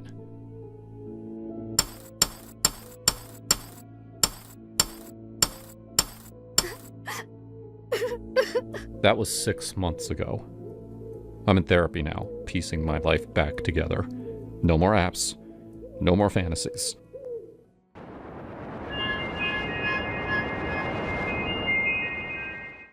I was working at a nice restaurant, making pretty good money, when my dad got sick. He needed a full-time caregiver, and he didn't have any money saved. I was forced to quit my job and move back in with him. It was tough for me, but I had to do it. Dad needed me, and I wanted to spend as much time with him as possible before he passed. Living in my childhood home felt pretty surreal, though. The neighborhood had gone downhill since I left, and all the neighbors I grew up with had moved on. The only person I recognized was my across-the-street neighbor, Jack. Jack and I grew up together, but we were never close. He was a few years younger than me, and I always saw him as this tag-along kid that wouldn't stop following us around. Now that he was an adult, he was actually kind of handsome. A little chubby like a lot of people in our area, but still handsome. Because I had to stay near my dad all the time, I ended up seeing Jack a lot. He worked from home, and he invited himself over a lot. He always brought food for my dad, but that was just an excuse to see me. When he told me he had a crush on me since elementary school, I wasn't surprised. I always knew that I'm like a trophy to any guy. And for a while there, I actually considered going out on a date. It's not like I had any other prospects. I changed my mind when he started getting a little too intense, though. He gave me flowers he'd obviously picked from someone else's yard. He wrote me terrible love poems, and he asked if he could tattoo my name in his arm. Just crazy stuff. I tried to be blunt with him, but he wouldn't let up. And when I told him that I'd rather focus on helping my dad get better, he freaked out and said that my dad had no right to get in the way of true love. What was I supposed to say to that? My dad had cancer. I started avoiding him at all costs. I never answered the door when he arrived unannounced, and when I went for errands, I literally ran to my car so he couldn't stop me. Then one day, I came back from the grocery store to find Jack waiting for me in the living room. He said that my dad had let him inside. That was a complete lie. My dad couldn't even leave his bed. "Get the hell out of my house! Stay away from me!" He stood up and got really close to my face. "You're gonna regret treating me like this after your dad's gone." He stormed out of there before I could say anything. I didn't see him for the next week. Dad took a turn for the worse, and I had to call an actual nurse. It felt like this was it. I was holding his hand when he died.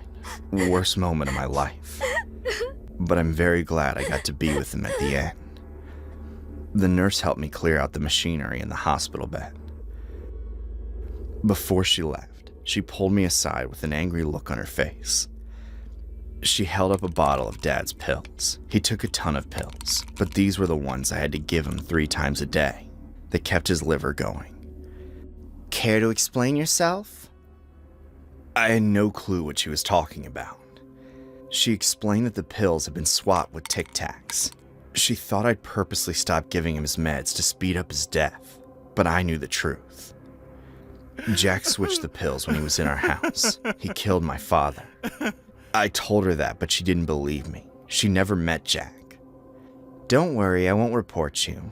I know how hard it is to watch a loved one fade away."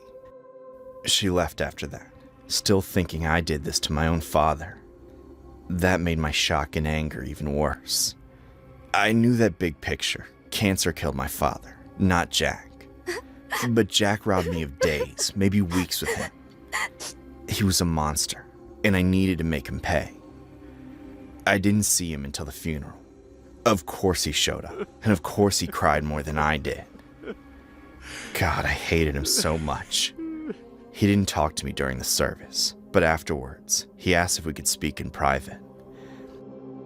He took me deeper into the cemetery behind the church. He kept wiping his eyes, making sure I saw how sad he was. We stopped near an open grave. No one was around to hear us. "I'm so sorry for your loss, but now that you have more free time, want to go bowling with me?" It was bad enough he was asking me out at a funeral, but bowling? I wouldn't go bowling if my life depended on it. "I know you switched his pills." He started sputtering. He tried to deny it, saying he had no idea what I was talking about. I just stared at him as he went on and on, sounding guiltier by the second. Finally, he gave up his excuses. He knew he'd been caught. "Leela, I did it to help you. He was holding you back." I shoved him hard against the chest. He fell 6 feet and landed hard on the dirt. I looked down at him. It wasn't a big fall, but he landed wrong. His left foot was bent unnaturally to the side, broken at the ankle. He looked like he wanted to scream, but all that came out was a pitiful whimper. Goodbye, Jack. I turned and left him there. I'm not sure who found him, but someone got him out of there. He showed up at my front door that night wearing a cast. He brought 2 policemen with him. That's her. She left me to die. The officers didn't arrest me. They saw all the flowers stacked up behind me. They knew I'd just come back from a funeral. I invited them all inside, including Jack, and calmly explained why I pushed him. He was the one who got arrested. He's in jail now. It still doesn't make up for what he did to me, but it feels good.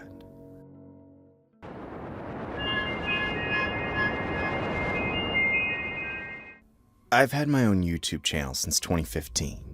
I do goofy man on the street segments where I interview people about their jobs. That's it. I have a small but loyal following, and I like to think that my videos make people happy. I crack jokes and get to highlight average workers. I never thought in a million years that one of my videos would end up making national headlines. But with YouTube, anything's possible. It happened a few months back. I was in a park in South Dakota. Really small town. Friendly, but very suspicious of outsiders. I had trouble finding locals who wanted to talk to me on camera. I was about to scrap the whole video and drive to the next town over when I saw a very pleasant, very average-looking woman. She wore more professional-looking clothes than anyone else I'd seen, and she seemed approachable. I headed over with my camera guy and introduced myself. Her name was Lisa, and she was more than happy to talk with us. She worked for the local government and seemed proud of her job. She was the ideal person for me to spotlight. I asked her some questions and got very friendly, natural responses. When I got all the footage that I needed, she seemed a little disappointed that the segment was over. I really didn't think I'd find anyone else in this town to film, so I asked if we could film her some more. She kept talking about her new house, and it seemed like a good idea to let her give us a tour.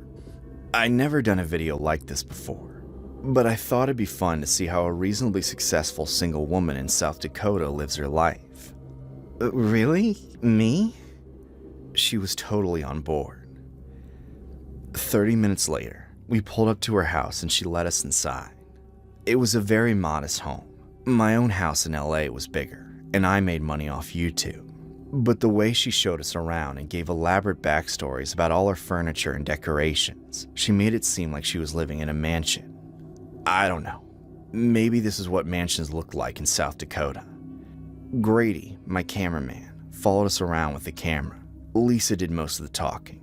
I made my jokes whenever it felt appropriate. I had a feeling that this was going to be a good segment. She even had a really cute cat that followed us around. Viewers loved that. Pretty soon, she took us into her bedroom. It was just as modest as the rest of her house, aside from a huge bed with a weirdly ornate headboard. She bragged about how expensive it was. She also insisted that we keep her bedroom door closed. This was the one room that was off limits to her cat. She didn't want it scratching up her new bed.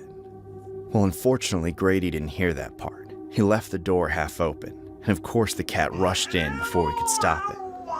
And right away, it clawed at the side of the bed like there was a bunch of mice inside. Lisa freaked out. Get it away! Get it away! Grady was holding the camera, so I had to dive for the cat and pull it away from the mattress. It clawed at me. I still have 3 tiny scars on my arm. I was able to get it out of the room and close the door.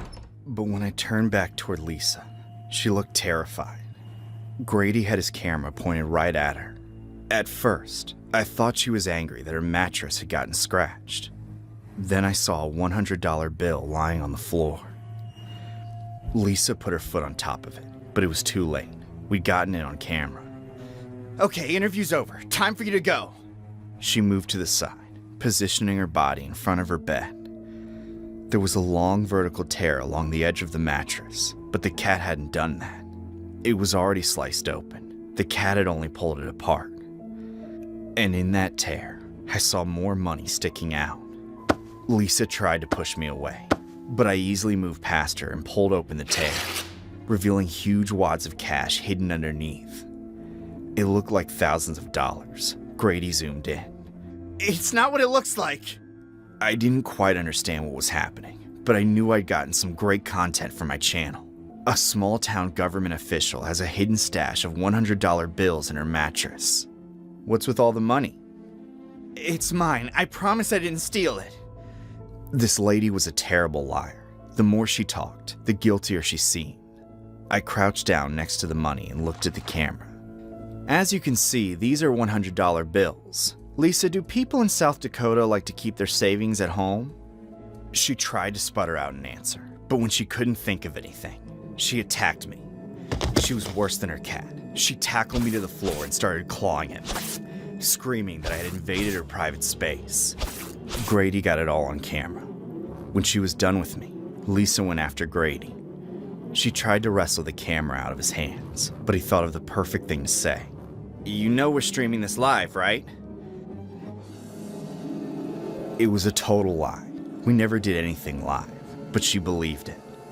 She backed away from him, collapsed onto the bed, and started sobbing into her hands. Fine, I stole it all. I'm a thief. I was scratched up and bleeding, but I knew this footage was golden. I had to act like a real interviewer. I sat next to her on the bed and gently asked her to explain herself. She said she'd been stealing money from the county for years. She said she was a terrible person. And as I looked into the camera, I asked her the one question that still didn't make sense to me. If you have all this money, why aren't you spending it? Her house could be so much nicer. Instead, she had all this cash hidden away in a mattress.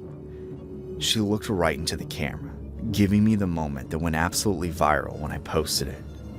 I keep the money in my bed because I like sleeping on it.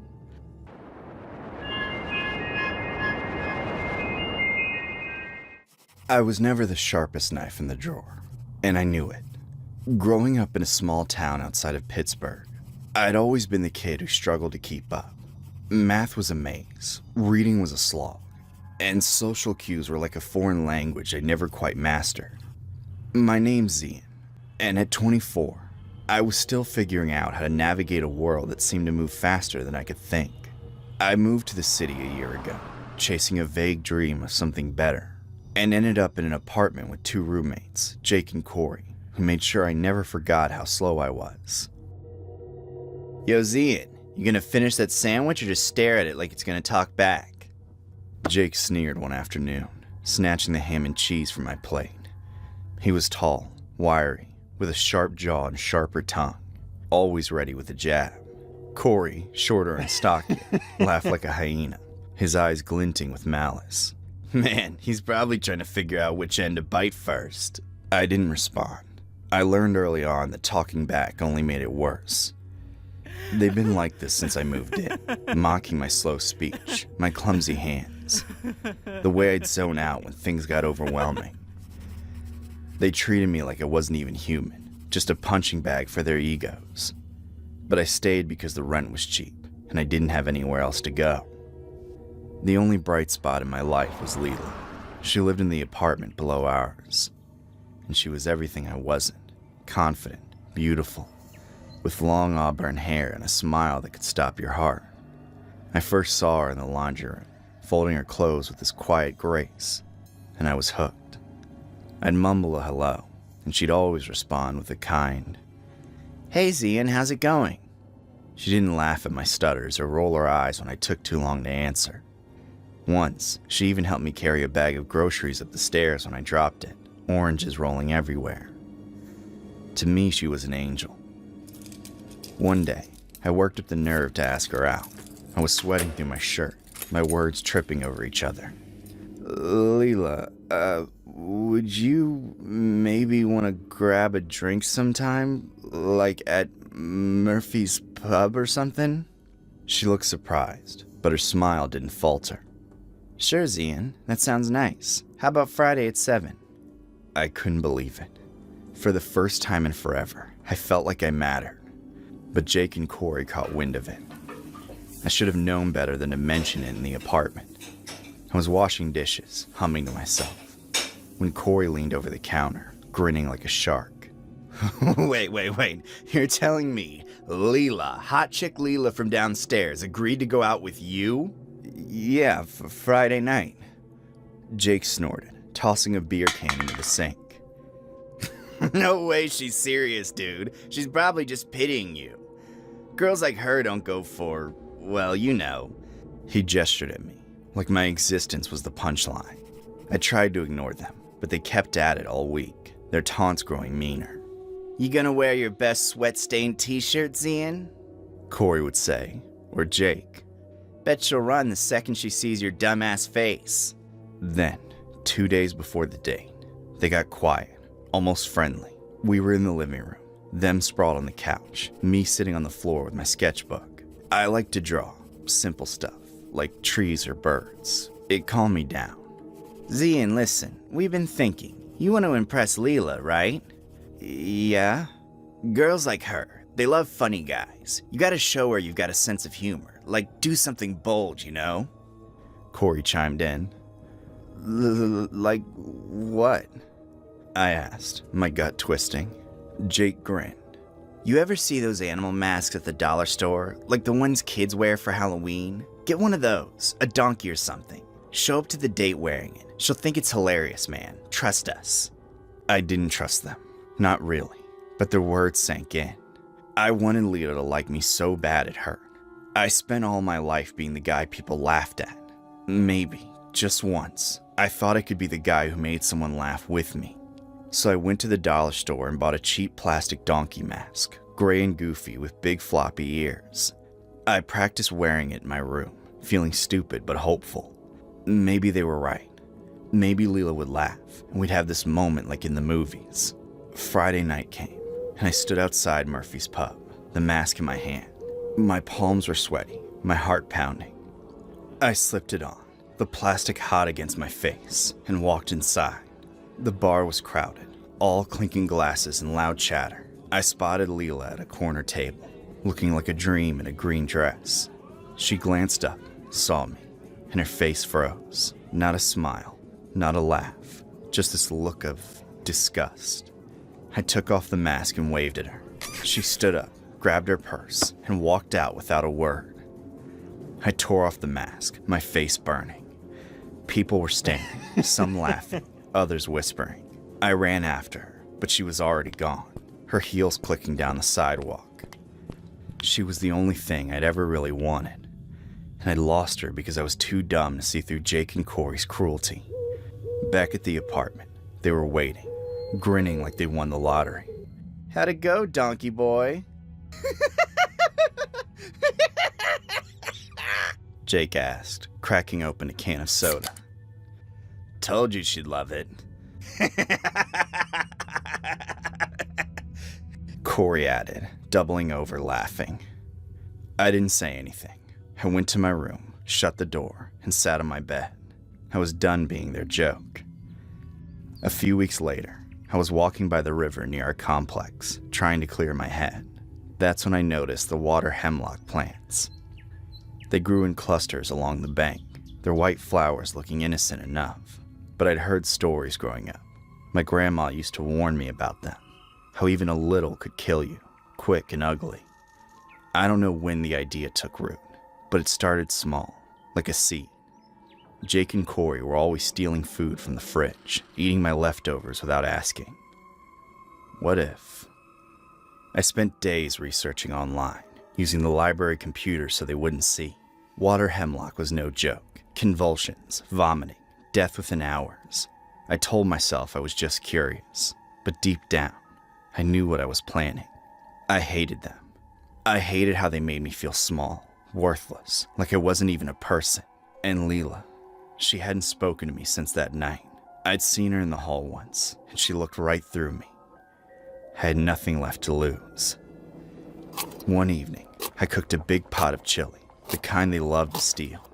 I chopped the hemlock flowers fine, mixed them in with the spices. The kitchen smelled like tomatoes and cumin, masking anything suspicious. I left the pot in the fridge, labeled Zian's, do not eat. I knew they'd ignore it. They always did. That night I sat in my room, sketching, waiting. Around midnight, I heard them in the kitchen. Yo, Zian left us some chili in the fridge. Bowls clattered. The microwave hummed. Then, silence. I waited, my pencil frozen in my hand. The first scream came 20 minutes later. I stepped out to find them on the floor, clutching their stomachs, foam at their mouths. Jake's eyes were wide, pleading, but I just stood there, watching. Corey tried to crawl to the phone, but he collapsed, twitching. Within minutes, they were still. I called 911, my voice shaking but calm. My roommates, they're not breathing. I don't know what happened. When the cops came, I played the part of the dumb, confused kid. They found the chili, tested it, and ruled it an accident. Those plants grow everywhere around here. Kids don't know what they're picking. I moved out a week later to a tiny studio across town. I didn't see Leela again, but I heard she got engaged to some guy from her office. I still draw sometimes, mostly flowers now, though never hemlocks. I don't feel guilt exactly, just a strange, quiet relief. Jake and Corey were gone, and for the first time, I felt like I could breathe.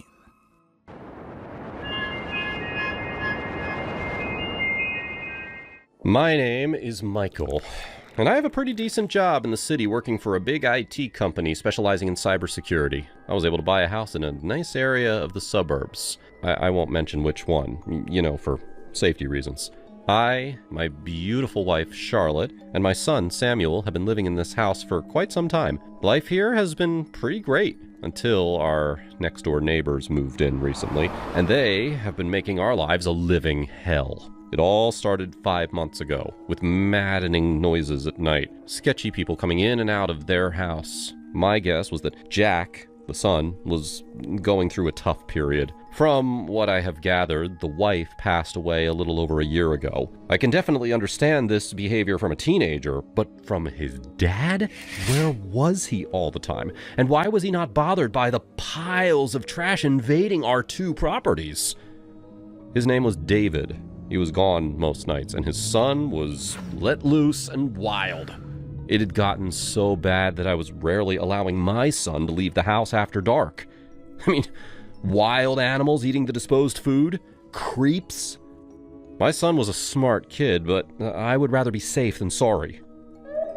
I tried going to the police a couple of times.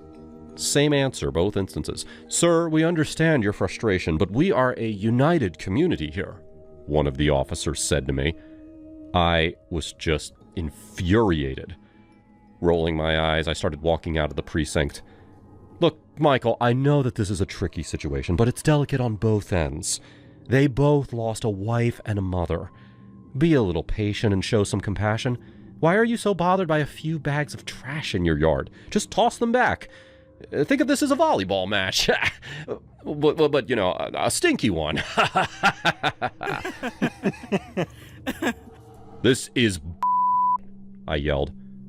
And when I got home, guess what? Yet another round of garbage.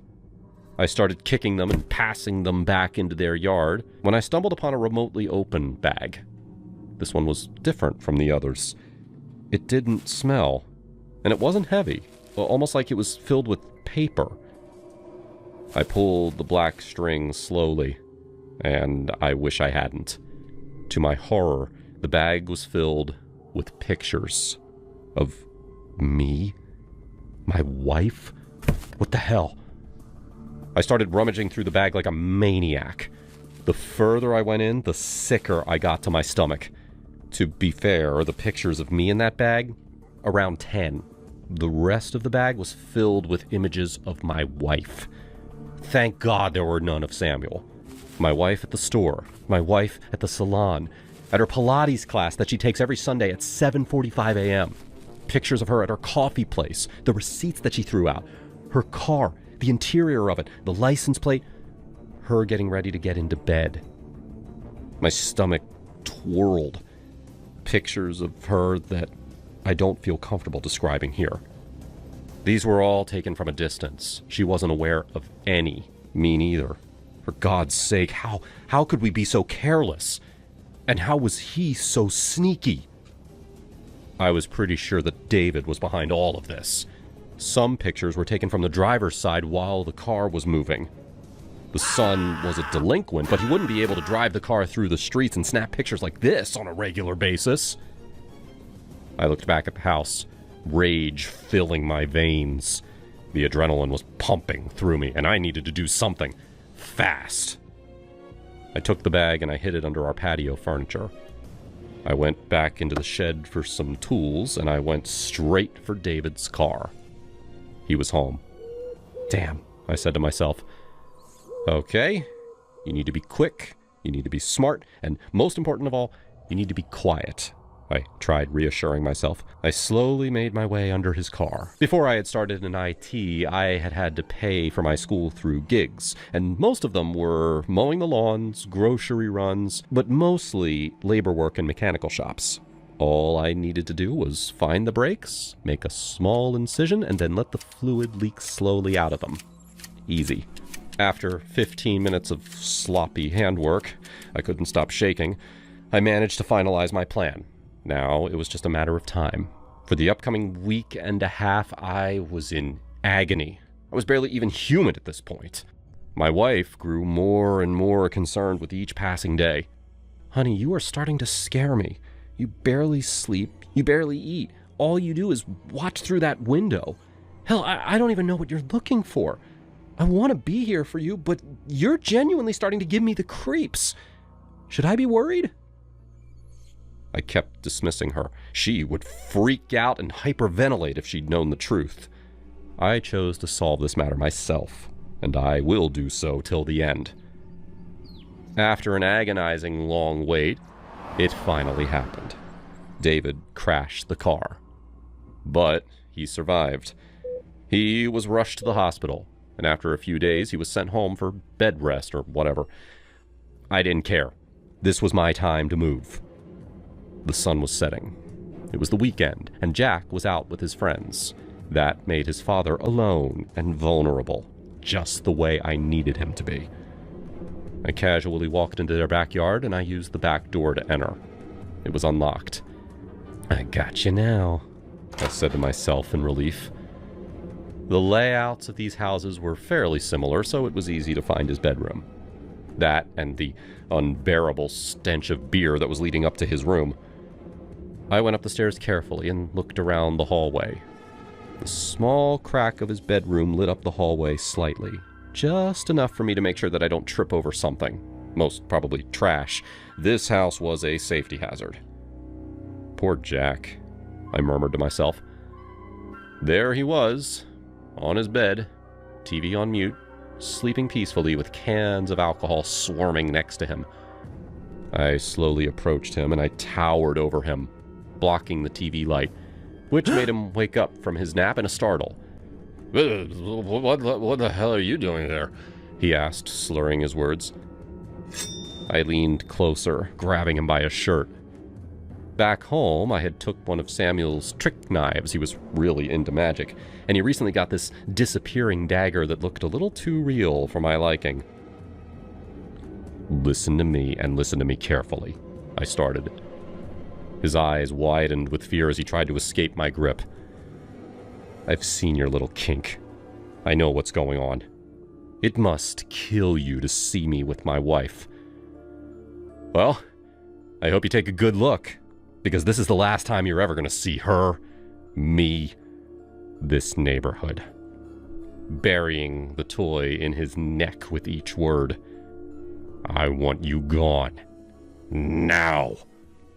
Oh, and one more thing. Don't even bother going to the police. You were stupid enough to leave evidence all over my yard. And with that, I gently went down the stairs, exiting the house the way I came in. By next morning, they were gone. No sign of David nor Jack. I sighed in relief. The trash was still there, but at least our neighborhood was free of this monster. Nobody f***s with my family.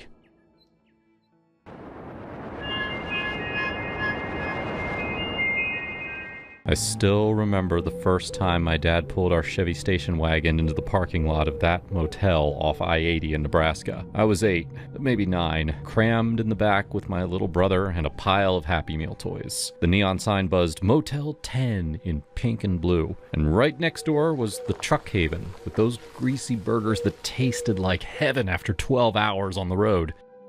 Dad would say, "This here's a gem, kids. Clean sheets, hot showers, and the best damn cheeseburger in the Midwest." Mom would roll her eyes but smile. Well, fast forward 25 years. Jake and I were driving cross-country for our honeymoon. Yeah, a road trip. Because who needs Paris when you've got America's heartland? We were trying to save money after the wedding blew our budget, so when I saw that familiar sign outside Lincoln, I got all nostalgic. "Babe, pull in here. Stayed here 1,000,000 times as a kid. It's got the best truck stop burger ever. You'll love it." He glanced over, eyebrows up. Motel 10? Never heard of it. Looks a little, worn. That's fine. Probably just got bought by Motel 6 or something. Same vibe. Come on, it'll be an adventure. We checked in at around 9 p.m. The clerk was this grizzled guy with a beard that looked like it hadn't seen a comb since Reagan, chewing tobacco into a styrofoam cup. "Room 204. Ice machine's broke. Vending's out of everything but off-brand Cheetos." Jake shot me a look as we hauled our bags up the exterior stairs, metal railing sticky with God knows what. "Adventure, huh?" "Shut up," I laughed, nudging him. "It's only one night." The room hit us like a wet slap. Carpet stained with disgusting fluids, a bedspread with cigarette burns even though it was non-smoking, and an AC unit that rattled. The bathroom mirror was cracked, and the shower curtain had mildew blooms that looked suspiciously like faces screaming. Holy Jessica, this is a hole. I tried to laugh it off. It's retro. Come on, let's go get burgers. That'll make it better. The truck stop was still there. Pumps glowing under fluorescent lights, semis idling like sleeping dragons. But the diner. God, what happened to the diner? Used to be called the Roadhouse Grill, with checkered tables and waitresses who called you Hun. Now, it was some knockoff chain called Burger Bunker, all fluorescent orange and menus laminated in grease. We slid into a booth that wobbled like it was drunk. The waitress, tattoos up her arms, name tag Crystal, smacked her gum and goes, "What'll it be?" "2 cheeseburgers, fries, Cokes," Jake said. She scribbled, didn't look up. "Kitchen's slow, might be 20.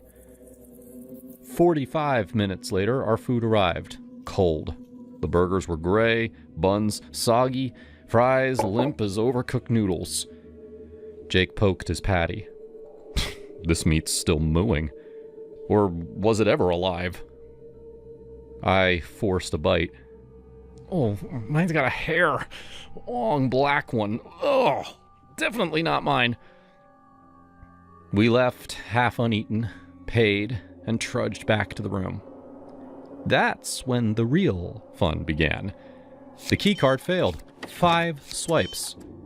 Jake was cursing under his breath. "This place is a dump, Jessica. Why'd you pick this?" "I'm sorry. It was good when I was a kid." Finally inside, we were about to crash.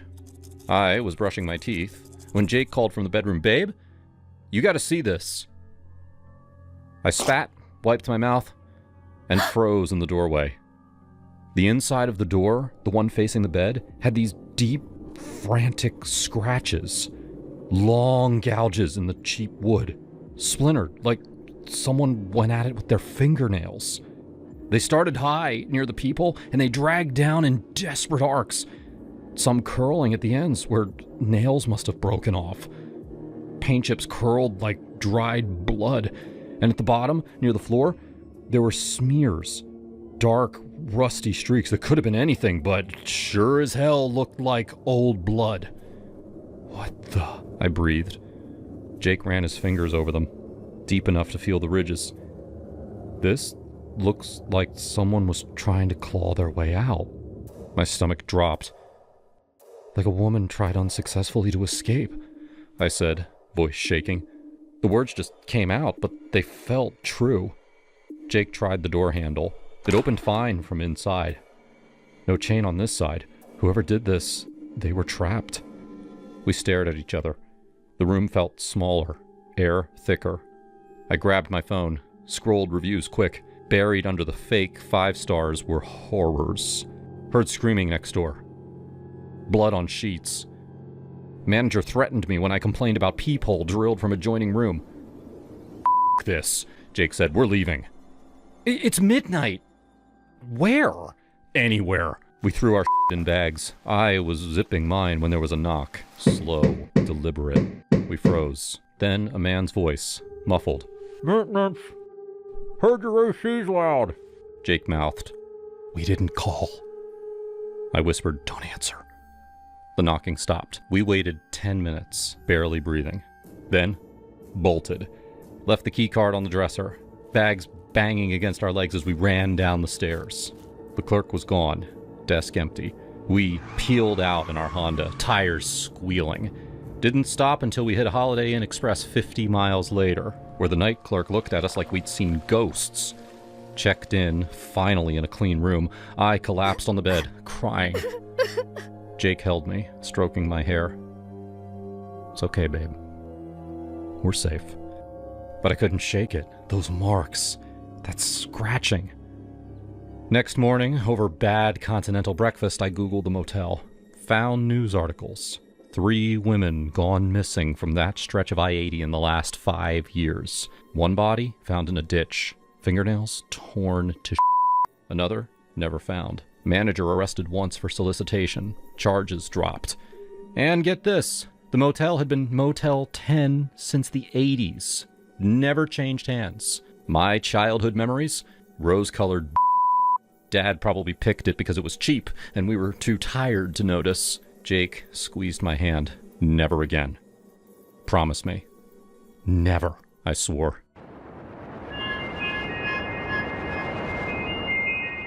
That Halloween night 5 years ago still haunts me. We lived in a quiet Chicago suburb.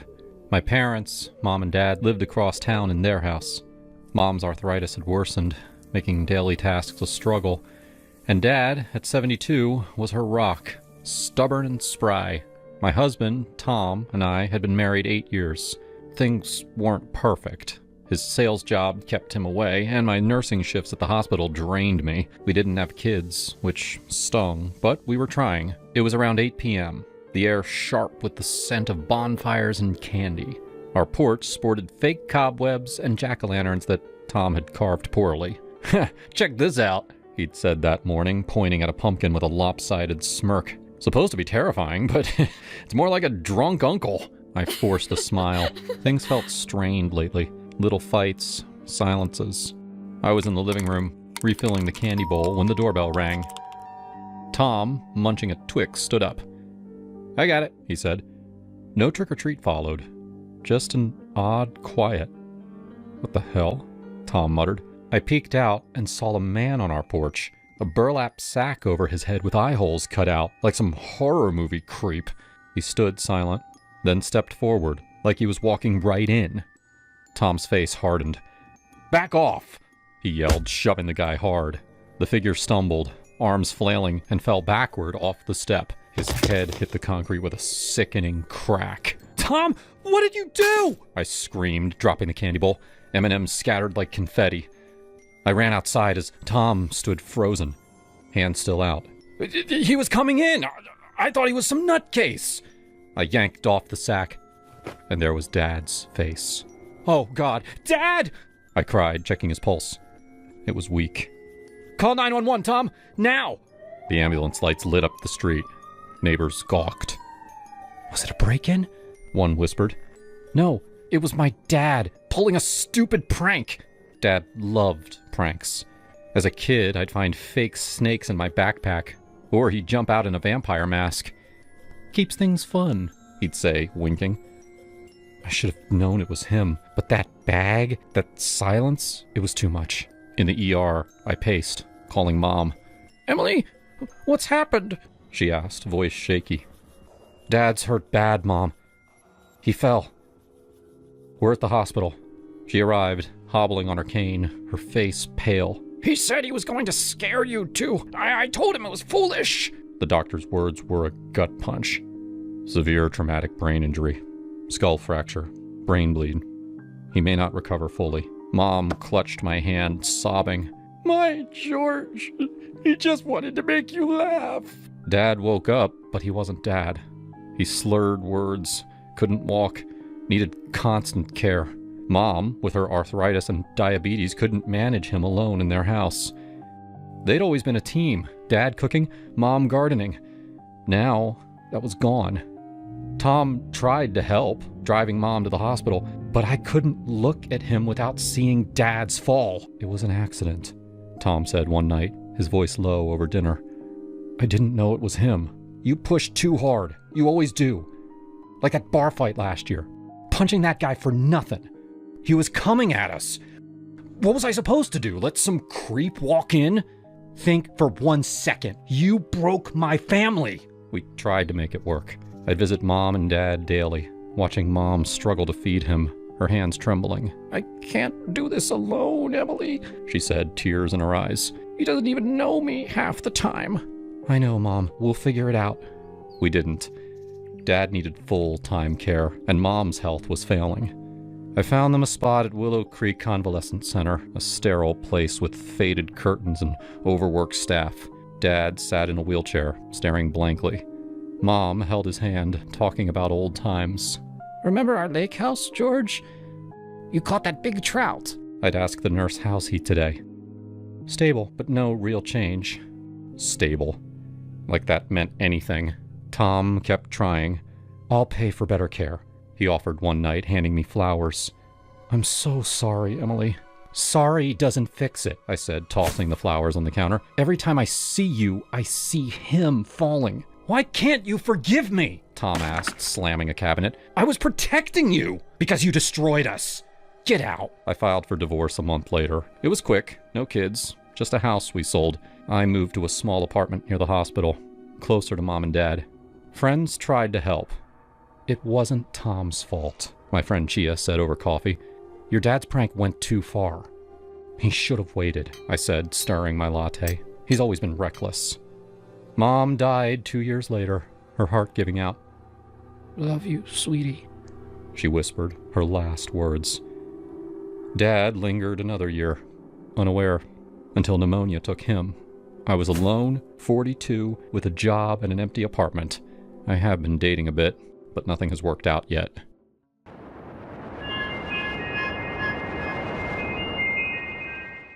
My fiance, Daniel, told me to never visit him at work.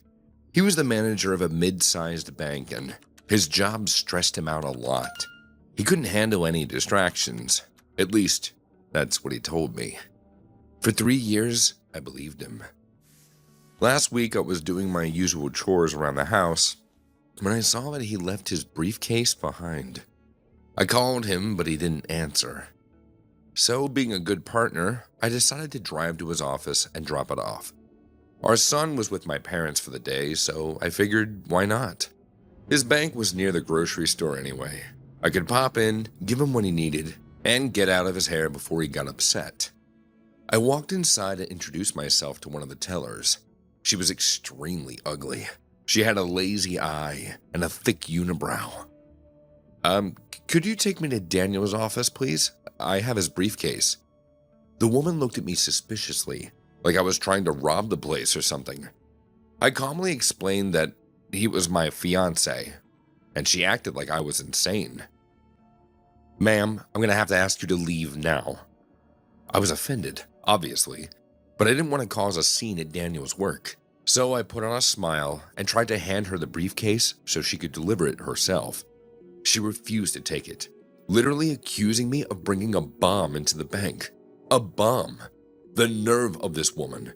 It was just a briefcase. I felt so humiliated. Even though I was trying so hard not to cause a scene, everyone was still staring at me. "Just get my fiancé, please. He'll sort this out." "Trust me, lady. Daniel is not your fiancé." A security guard came out of nowhere and grabbed me by the arm. I didn't resist, but he was so violent that my shoulder popped out of its socket. I could hear it. Pain shot through my side. The guy dragged me through the front door. I just stood there, my arm all messed up, and I physically couldn't drive away. The guard told me to leave before he called the police. I can't. That's when the guy noticed what he did to my arm, and he looked guilty. He tried to grab my arm so we could pop it back into place, but I refused to let him touch me again. I demanded that he get Daniel. The guard clearly did not want to do that, but I didn't give him a choice. I watched him go back inside to argue with the teller. Then, through the glass, I saw Daniel walk out of his office. He said something to the teller, but he wasn't treating her like an employee. He was holding her, hugging her as if she was the one who'd gotten hurt. Then I watched him kiss her cheek. What the hell was going on? He walked outside a minute later, after he'd calmed down the woman. When he reached me, he kept a foot between us. No hug, no kiss on the cheek. And as we talked, he kept glancing back at the window, as if he was more concerned with how that woman felt than his own fiancée. And the worst part was, he didn't even apologize or ask if I was okay. He just lectured me about coming to his workplace. Daniel, what's going on? I'm busy, and you should have just called. I did. You didn't answer. That's when he finally apologized. He told me he was really stressed from work, and Lacey, the teller, completely misunderstood the situation. He said all the right things. Everything sounded believable. He was still keeping his distance and glancing towards the window. I knew he was hiding something from me, but I was in too much pain to think straight, and asked him to take me to the hospital, but he said no. There was an urgent care a few blocks over that I could walk to. So that's what I did. Despite the pain, I walked to the urgent care alone, and a male nurse popped my shoulder back into place. I didn't realize that I still had Daniel's briefcase until after the pain went away. I could have gone back to the bank to get my car, but instead, I sat in their lobby and opened his briefcase myself. It was the first time I ever looked through Daniel's belongings before, and what I found made everything clear. His day planner was filled with mentions of Lacey, their date nights, evenings together, and all his work trips and trainings were a lie. He was living a double life with her. Last weekend's seminar was actually a trip with Lacey to Joshua Tree. He went to freaking Joshua Tree while I had to deal with our son's 103-degree temperature. Even worse, he had code words in the calendar for all the time he actually spent with his real family. Our son's birthday party was last month, and he labeled it as dental appointment. Our anniversary dinner was called prostate exam.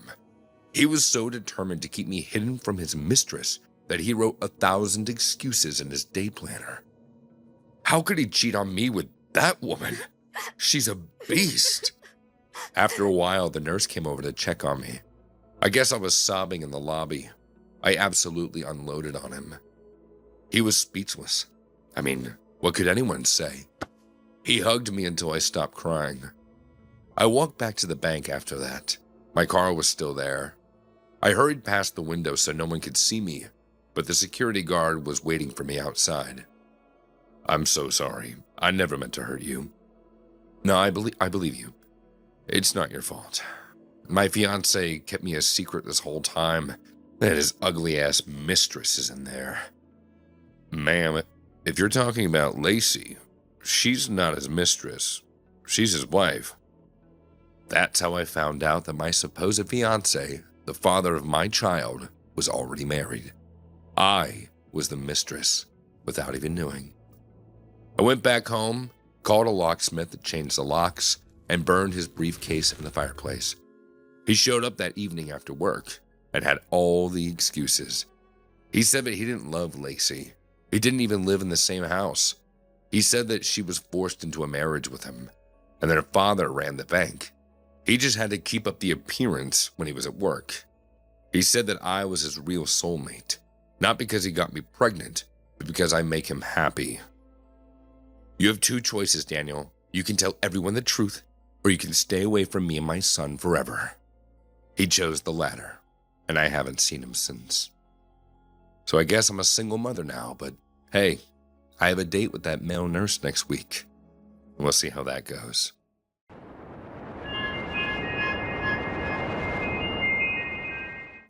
I was 29, single, and still dumb enough to think a midnight walk after too many tequila shots was a good idea. The party had been in a loft in Deep Ellum, Dallas, bass thumping so hard my ribs still vibrated. My friends had Ubered home. I told them I wanted the air. Truth was, I was broke, and the walk was only 12 blocks. I slipped out the side exit, heels clicking on the asphalt, city lights smearing gold across the puddles left by an earlier rain. The streets were mostly empty. A couple of cabs hissed past. Somewhere, a siren dopplered into silence. I liked the hush after the noise, the way neon bled into the dark like watercolor. I was humming some half-remembered song when I felt it, that prickle on the back of my neck. I glanced over my shoulder. A man, maybe 30 yards back, hands in the pockets of a dark hoodie. Nothing unusual. Drunk guy heading home, same as me. I kept walking. 2 blocks later, the distance had shrunk to half a block. His footsteps matched mine.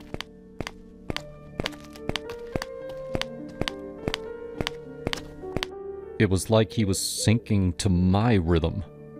My buzz curdled. I crossed the street at the light.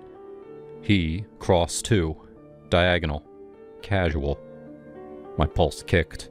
I told myself I was being paranoid. Dallas wasn't New York. Still, I crossed back. He did the same. My phone was at 3%. No rideshare. No 911 worth a damn if he decided to sprint. I scanned ahead. 2-3 blocks up, a shopping cart rattled under a street lamp. Someone pushing it. Hunched. Layers of coats and scarves. Homeless, probably. Male from the build. But alive. And moving slow. Perfect. I jogged, heels be damned, until the cart was 20 feet away. Excuse me! Excuse me! I'm so sorry. Do you mind if I walk with you a minute? Because this asshole doesn't think I notice him following me. The figure stopped. Turned. Under the scarf and knit cap was a face older than I expected. Dark skin creased like old leather, eyes sharp as broken glass. A woman. She gazed past me to the shadow now frozen under the lamp. She reached into the cart. Slow, deliberate. Out came a Bowie knife the length of my forearm, blade catching the light like it was thirsty. She raised it high. What you gonna do, baby? You wanna play? Go home before I cut that smug off your face. The guy flinched, hands up. Then he bolted, sneakers slapping pavement until he rounded the corner and vanished. Silence rushed back in, thick as the humidity. I let out a breath. The woman lowered the knife but didn't put it away. You good, child? Yeah. Thank you, Jesus. My knees felt like wet paper. She studied me. Most folks see the cart, the dirt. They cross the street faster than your little boyfriend back there. You ran toward me. I knew he was trouble. Figured even if you were a dude with a shank, better odds than Captain Hoodie. Smart. Name's Dolores. You? Claire. Claire. She tucked the knife into a sheath strapped under the cart's handle. Walk with me, Claire. I'm headed to the bridge anyway. We fell into step. The cart rattled like a broken tambourine. I kicked off my heels, carried them, barefoot on the cold sidewalk. The city felt different now. Less pretty, more teeth. You always pack heat like that? I asked. Since 78. First husband taught me. Before he taught me how to leave him. Second husband tried to take it. He's a fertilizer under the Trinity now. I laughed before I could stop myself. You're shitting me. God don't like ugly, but he loves a good story. She winked. What about you? Party girl walking alone. Daddy issues or just stupid? A little of both. Birthday. Friends bailed. Didn't want to blow $40 on a ride. 29? How do you... Your knees lock when you lie. Mine did too, at 29. She nudged the cart around a pothole. Men still think we're snacks after midnight. I shivered. Partly cold, partly memory. Had an ex who followed me home once. Said he was making sure I was safe. Found him outside my window at 3 a.m. with his raisin in his hand. Dolores snorted. Difference is consent, baby girl. We passed a shuttered taqueria. My stomach growled. Hungry? She asked. Starving. She dug into a plastic bag, produced half a sandwich wrapped in foil. Turkey and Swiss. Church gave it to me. I don't eat mayo after dark. Gives me dreams. I took it. You sure? Eat. You're shaking. The bread was soft. The turkey, real. I hadn't tasted anything that good in years. We walked. She told me about her son, Marcus, locked up in Huntsville for boosting cars. Boy's smart. Could have been an engineer. Chose the streets instead. I visit when the bus money lines up. I'm sorry. Don't be. Blood don't mean destiny. You got kids? No. Almost did. Miscarried at 20. Mom said it was God's mercy. I still wonder what mercy looks like. Dolores was quiet a minute. Looks like a knife in an old lady's hand when you need it.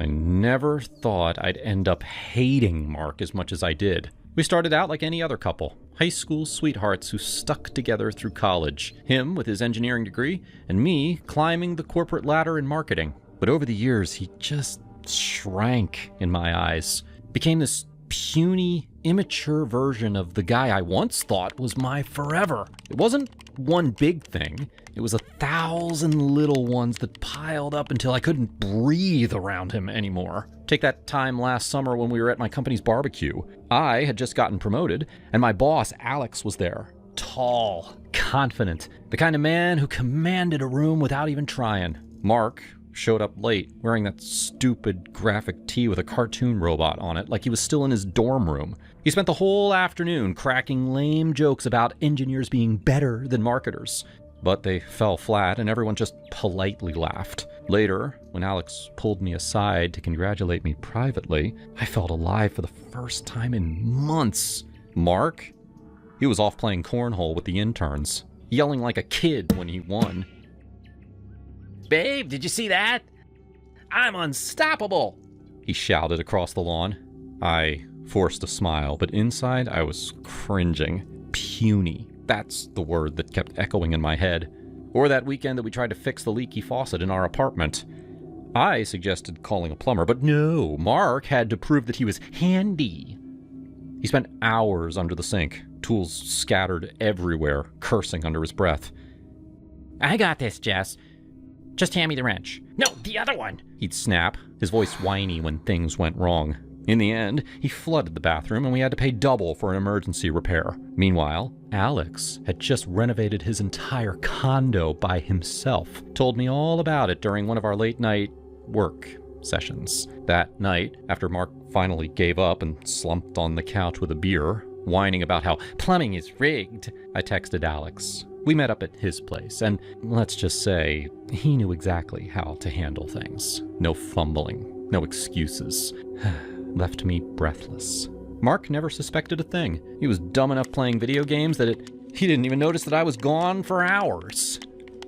By the time we planned that hiking trip in the Adirondacks, I'd been with Alex for 6 months. Alex made me feel desired, powerful. He'd pin me against his office desk after hours, whispering how I was the smartest woman he'd ever met, how he couldn't get enough of me. "You're wasted on that boy," he'd say, and he was right.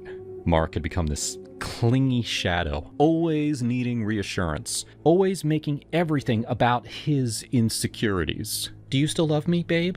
he'd ask out of nowhere, like a lost puppy. Made my skin crawl. I decided on the hike that it was time to end it.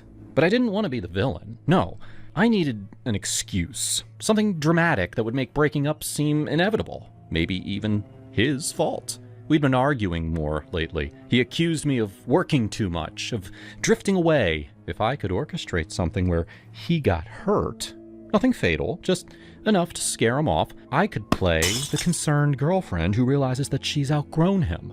And that's when the idea hit me. Hornets. I'd read online about nests in the woods, how a wrong step could unleash hell. Allergic reactions, swelling, pain. If Mark got stung bad enough, I could rush him to the ER and then drop the bomb.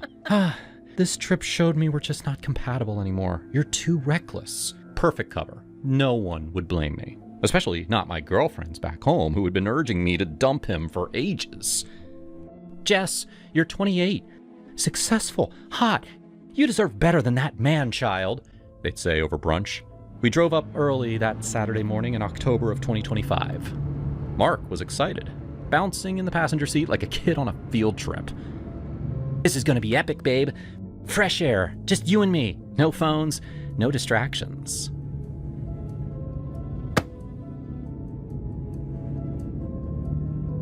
Yeah, sure. Just don't wander off like last time. He laughed it off.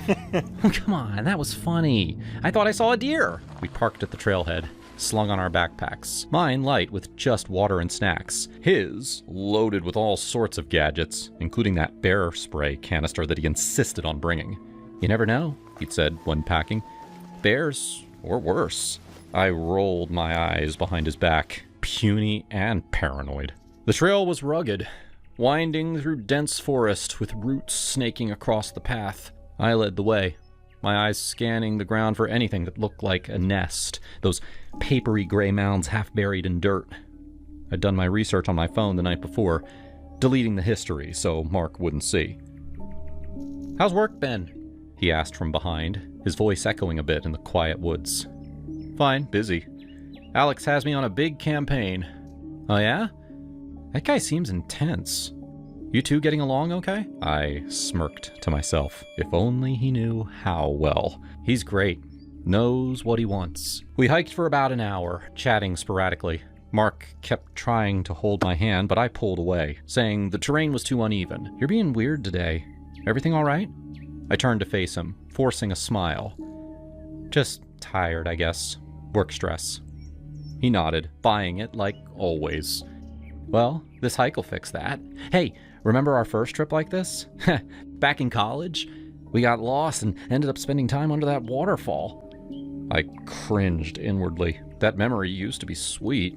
Now it just highlighted how stuck we were. Yeah, I remember. We were kids then. He frowned. What's that supposed to mean? Nothing. Let's keep going. Another half hour in, I spotted it, a suspicious bulge in the earth near a fallen log, buzzing faintly if you listened close. My heart raced. This was it. I slowed my pace, pretending to tie my shoe. Hey Mark, check out that log up ahead. Looks like a good spot for a break. He bounded forward without a second thought, his boots crunching leaves. Cool. Yeah, I'm starving. And then it happened. His foot came down right on the nest. A low hum turned into a roar as hornets exploded from the ground. At least 50, Swarming like angry black dots. Mark yelped, swatting at them. What the? Oh, Jess, run! I froze for a second, watching as they dive-bombed him. More pouring out. Another 50. Easy. It was terrifying, even for me. Just help! But I didn't move closer. This was my plan, after all. Let him get stung a few times. Swell up. Freak out. Then I'd save him just enough to look heroic, but damaged enough to justify the split. Mark! Oh my God! I shouted, my voice laced with fake panic. Inside, a twisted thrill bubbled up. Finally, something to shake him off. He was defenseless, miles from help, no cell signal. I knew he didn't have an EpiPen. We'd joked about his mild allergies before. As the swarm thickened, he dropped to his knees, covering his head. It hurts! They're everywhere! I took a step back, heart pounding. Part of me wondered if this would go too far, if anaphylactic shock hit hard. But then he remembered the bear spray. Fumbling in his pack, he yanked it out, popped the cap, and unleashed a cloud of mist. The hornets scattered, some dropping midair, others veering off. He sprayed wildly, coughing through the fumes, but it worked. The swarm thinned, retreating back to their ruined nest. He stood there, panting, face red, but unstung. Not a single welt. Holy crap, that was close, he gasped, looking at me with wide eyes. You okay? They didn't get you, right? I blinked, stunned. My plan failed. He was fine. More than fine.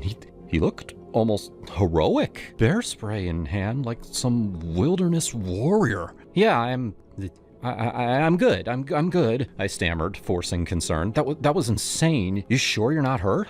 He shook his head, grinning now that the adrenaline kicked in. Nah, the spray did the trick. Man, I feel alive. Come here, babe. He pulled me into a hug, but I stiffened. All that build-up and nothing. No excuse, no drama. We hiked back in silence, mostly. Him recounting the story like it was an adventure. I mean, 50 hornets and then 50 more. Terrifying, but I handled it, right?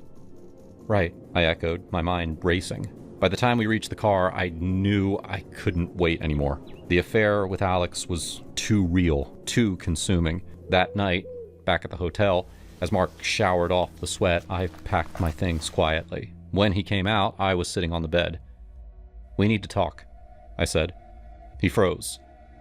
About what? Us. This isn't working.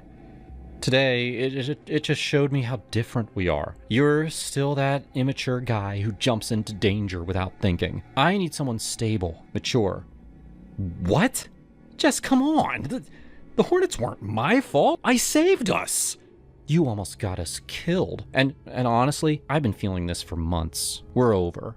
He begged, tears in his eyes. Please, don't do this. I love you. What about all our plans? But I was done. I left him there, drove home alone, and called Alex as soon as I had a signal. It's over with Mark. Come over.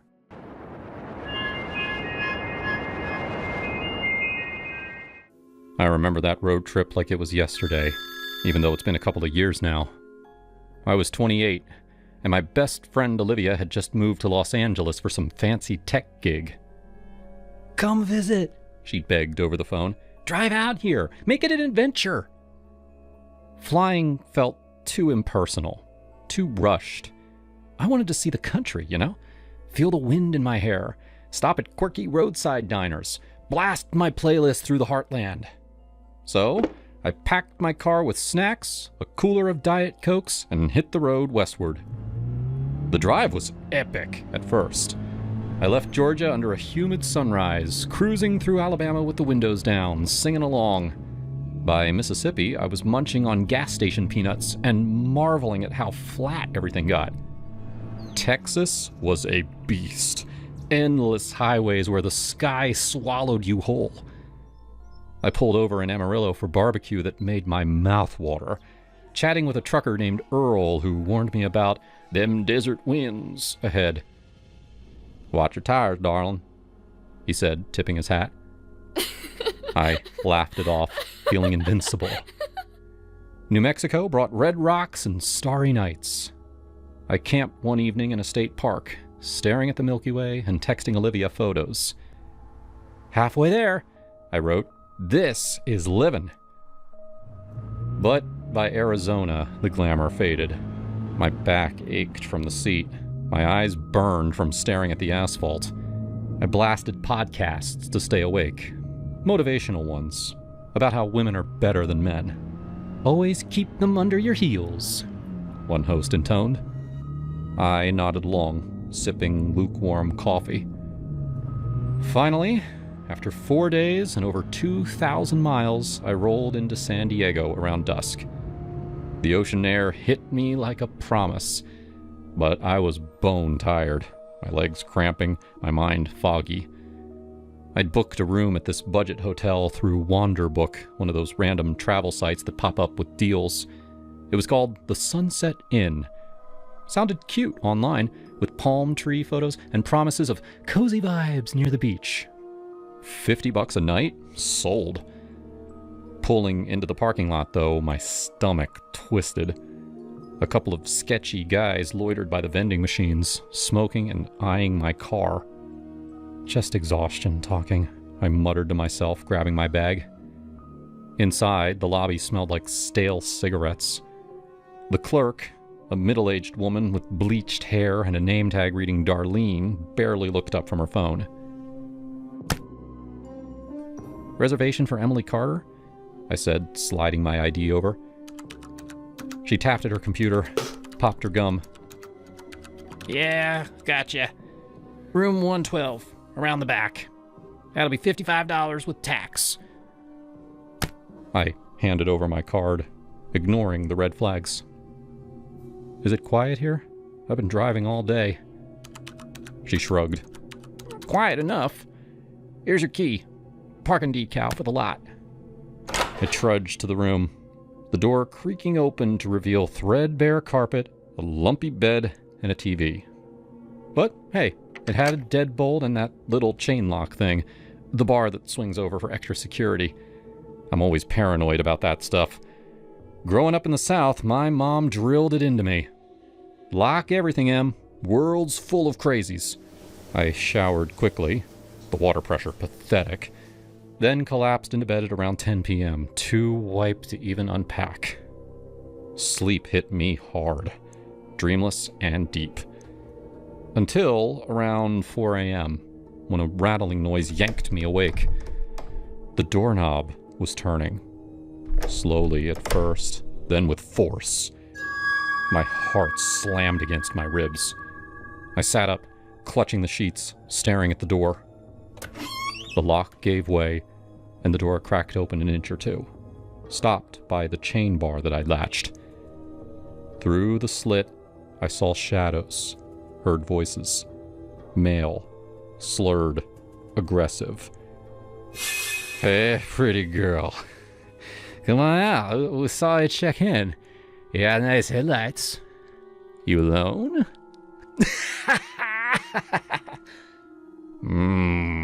Oh, yeah. Oh, look at that face. Pretty little thing. Open up, sweetheart. We just want to play. Terror flooded me. Pure, ice-cold fear. I scrambled for the phone on my nightstand, my hand shaking so bad I nearly dropped it. Get the hell away! I'm calling the cops! Aw, don't be like that. We're friendly. Come here. We just want to smash and chill, you know? I dialed the front desk instead, too panicked for 911 yet. It rang twice before Darlene picked up, sounding bored. "Front desk." There's two men trying to break into my room. Room 112. They opened the door. "Oh, I didn't know that you were still here." What the hell does that mean? I snapped, glancing at the door.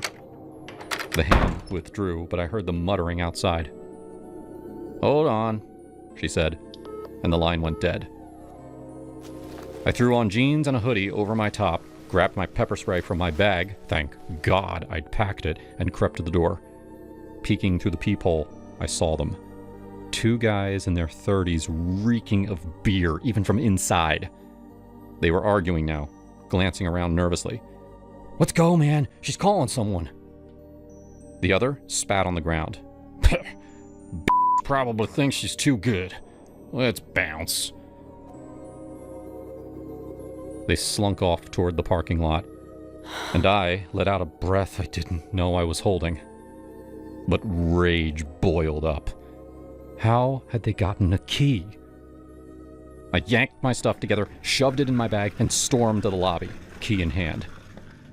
Darlene was there, sipping coffee like nothing happened.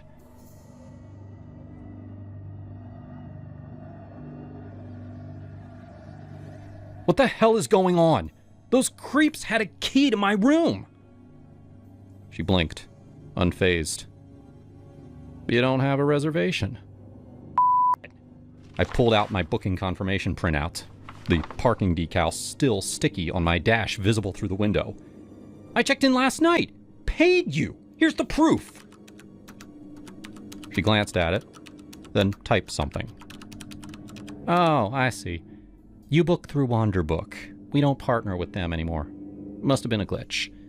A glitch? You gave me a room, took my money, and now you're saying it's not valid? And you rented it out to those assholes? She nodded casually. Yeah, they booked it for the next month. Paid cash.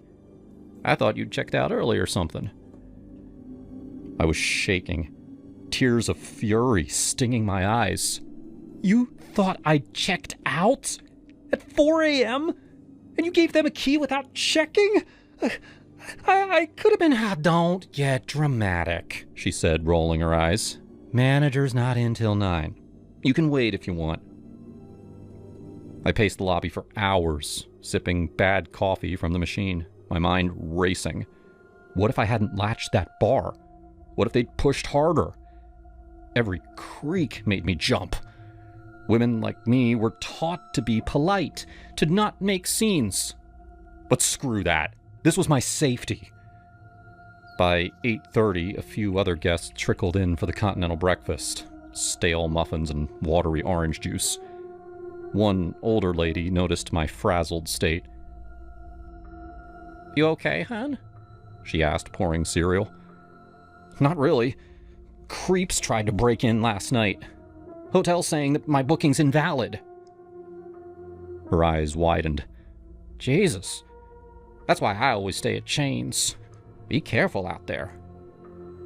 Finally, at 9 a.m., the manager showed. A balding guy named Rick, looking hungover himself. I laid it all out.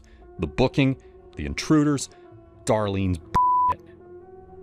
I want a full refund and an apology. This could have ended badly. He rubbed his temples. Look, miss. Wanderbook's been glitchy with us. We stopped taking their reservations last month, but sometimes they slip through. I'm sorry about the mix-up. Darlene should have double-checked. Sorry? That's it? Those guys had a key! He sighed. They were regulars. Construction workers. Probably thought the room was empty. You gotta relax.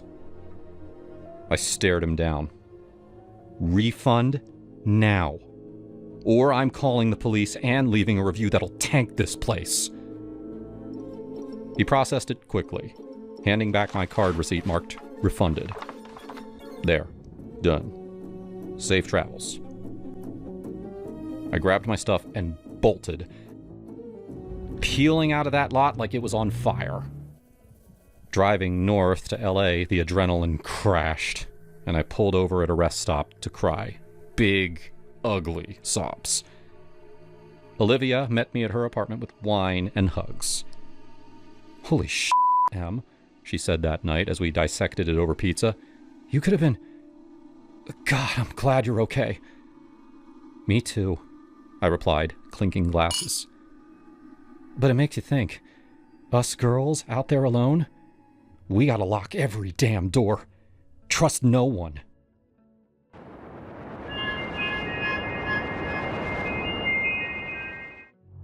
I joined a local gaming group because I thought it would be fun and an easy way to meet people. I wasn't much of a gamer, but I just needed some friends. I was new in town and finding it hard to put myself out there. It seemed fun at first. There were 3 other guys in the group, and they were all super friendly. Lance, the game master, really took me under his wing. He was patient with me when I made mistakes, and he helped me learn all the complicated rules.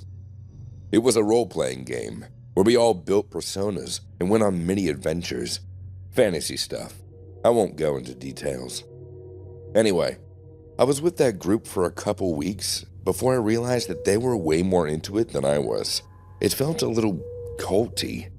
And one night, whenever I canceled last minute to catch up on some work, the group literally came to my house and forced me to play right in my living room. I couldn't say no. I tried to quit multiple times after that, but Lance wouldn't let me. He said that my character was integral to their quest, but the real reason was that he didn't want to lose control over me. Slowly, this game took over my life. Lance increased our meetings to almost every day, and no one could leave until we achieved whatever made-up objectives he made for us. Most of the time, we spent all night playing. None of the other players had full-time jobs like I did, so they could only sleep during the daytime, and with my schedule, I could barely function. I think Lance wanted me to be sleep-deprived. I was more controllable that way. Eventually, I just gave in. It was like Stockholm Syndrome. I started to get obsessed with the game, as everyone else. Once that happened, Lance started something called an outreach program. We need more members, and it's up to you to find them. Don't disappoint me. Because I have zero social life outside the group, I struggled to do it. I'd lost the ability to have a normal conversation. I went to a couple bars to recruit, but everyone avoided me. Of course they did. I sounded like a psychopath, babbling on about hit points and made-up creatures. Somehow, all the other members managed to recruit someone. Our group was now at 7, and since I was the only member who failed on my mission, Lance made me buy new player figurines for all the members. I agreed because I was brainwashed, but those things were at least $500 each. I didn't have that much money. My work had already decreased my hours because of my poor performance. I left work early the next day to go to the game store, still exhausted. I had a list of all the figurines that Lance wanted. I would buy as many of them as I could afford and hope that Lance would be happy. The girl who worked at the store was named Nancy. I had met her before, right after I moved into town. I didn't think she'd recognize me, but she totally did. "Zian, what happened to you? You look awful." I did look awful, even though I didn't realize at the time. I didn't answer her question. I just told her what I came there for. I needed everything they had in stock for the game. When I told her the name of the game, her eyes widened. "You know that's a cult, right?"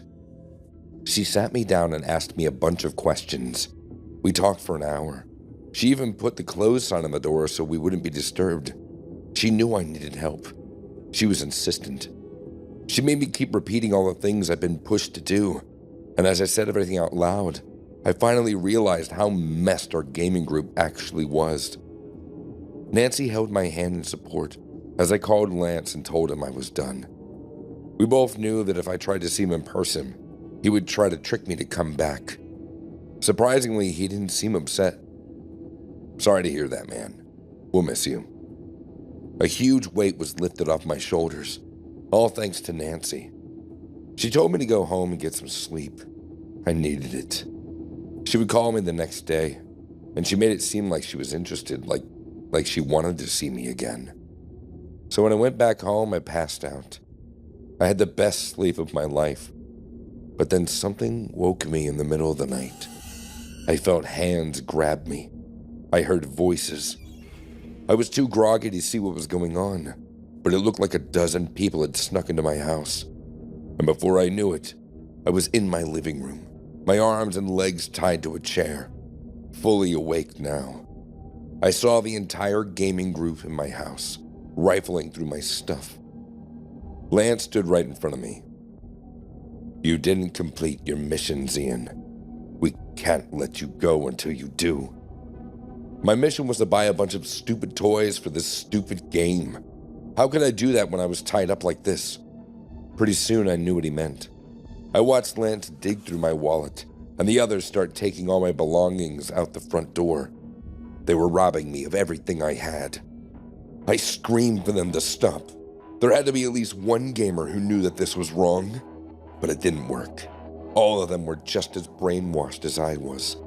And honestly, if I didn't meet Nancy, I probably would have stolen a bunch of stuff too. Lance got on my laptop and asked for all of my banking information. He was going to special order all of the deluxe figurines. When I didn't tell him, he slapped me until I gave in. I was tied up for an entire day. No food, no water. And once all my belongings were cleared out, everyone left. But Lance didn't. He stayed behind to make sure I wasn't hiding anything from him. I was dizzy, dehydrated, and so angry, but too weak to free myself. Then, there was a knock at the door. It wasn't the gaming group's secret knock, just a normal one. My heart raced. Someone was here to help me. Lance shoved duct tape over my mouth and dragged me into the side of the room.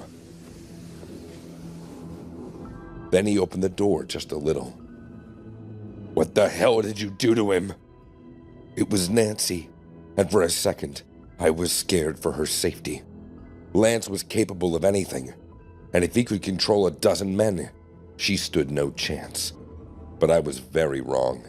Nancy pushed the door open and punched Lance right in the nose before he could do anything.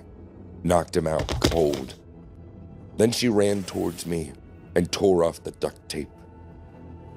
"That's the guy you're afraid of?" With Lance bleeding and moaning on the floor, looking so pathetic and weak, we called the police. The gaming group was over, and I haven't played any games since.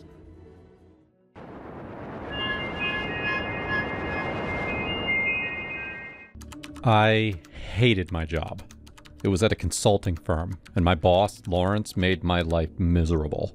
He was one of those "the customer is always right" bosses, which meant that he always gave our clients these unrealistic promises, and when we couldn't deliver, he'd dock our pay. It was awful. Last summer, I started job searching. It took a while, but I found the perfect job at the perfect company. I'd be doing the same tasks for double the pay. More importantly, the company promised that I'd never work overtime and they'd never dock my pay. The company itself had a stellar reputation, especially compared to where I currently worked. I did a couple of Zoom calls with my future bosses and they liked me a lot.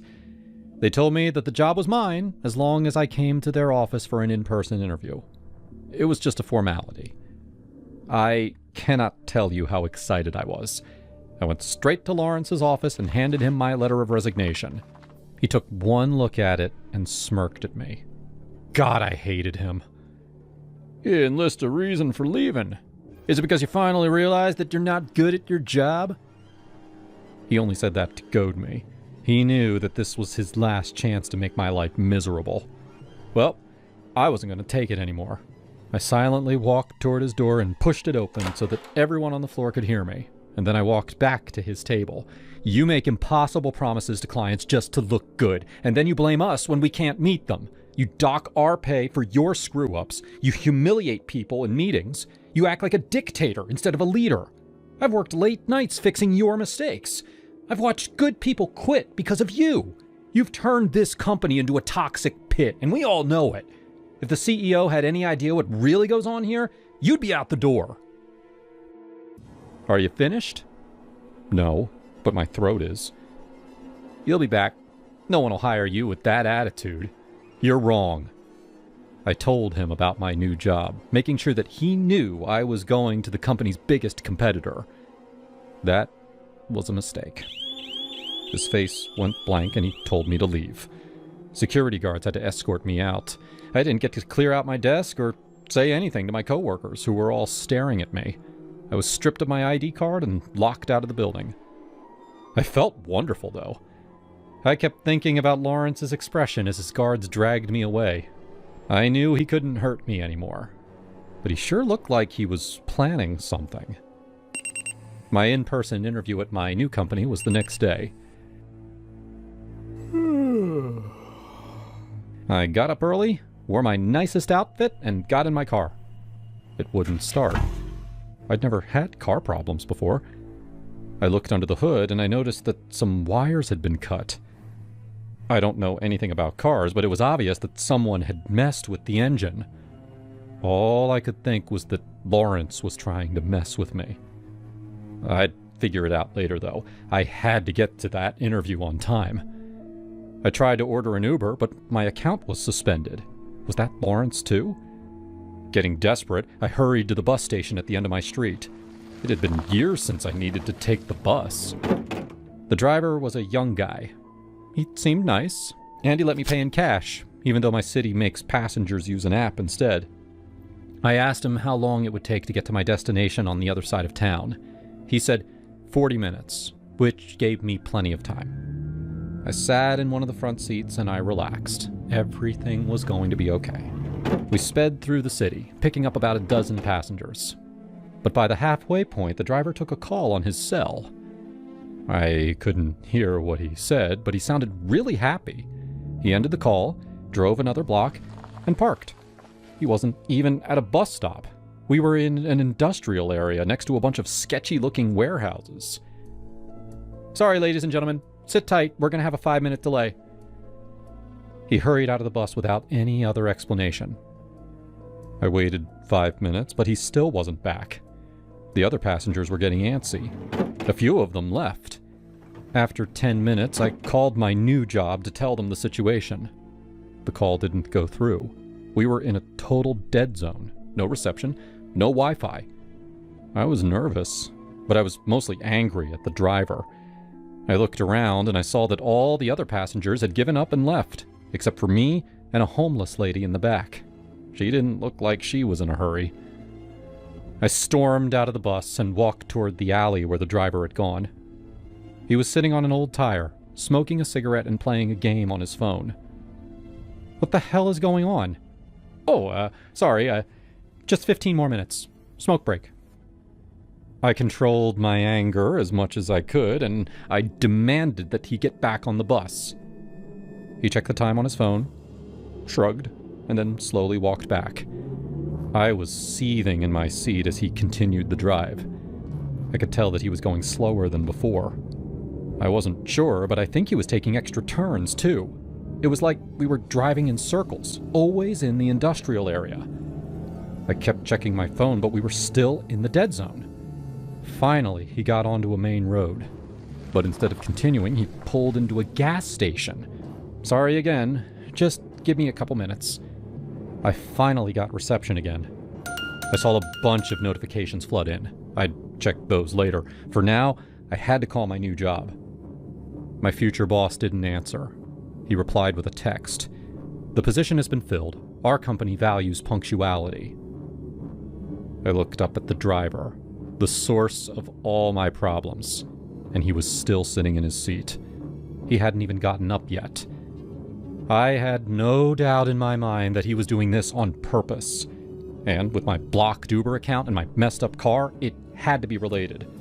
It was Lawrence. He was behind all this. Some elaborate scheme to stop me from working with their competitors. I jumped up out of my seat and I rushed to the driver. He looked up at me, a blank smile on his face, and I couldn't control myself. I punched him in the neck. He was too surprised to block me. "Why are you doing this?" He begged me to stop. I grabbed his shoulders and I shook him until he told me the truth. "A guy, he paid me $5,000. The homeless lady in the back of the bus was screaming. I ran out of there before the police showed up. I ended up hiding out behind the gas station, wondering what I was going to do. I didn't have a job. My ex-boss was sabotaging my life. I just punched a stranger, which was definitely a crime. After catching my breath, I pulled out my phone.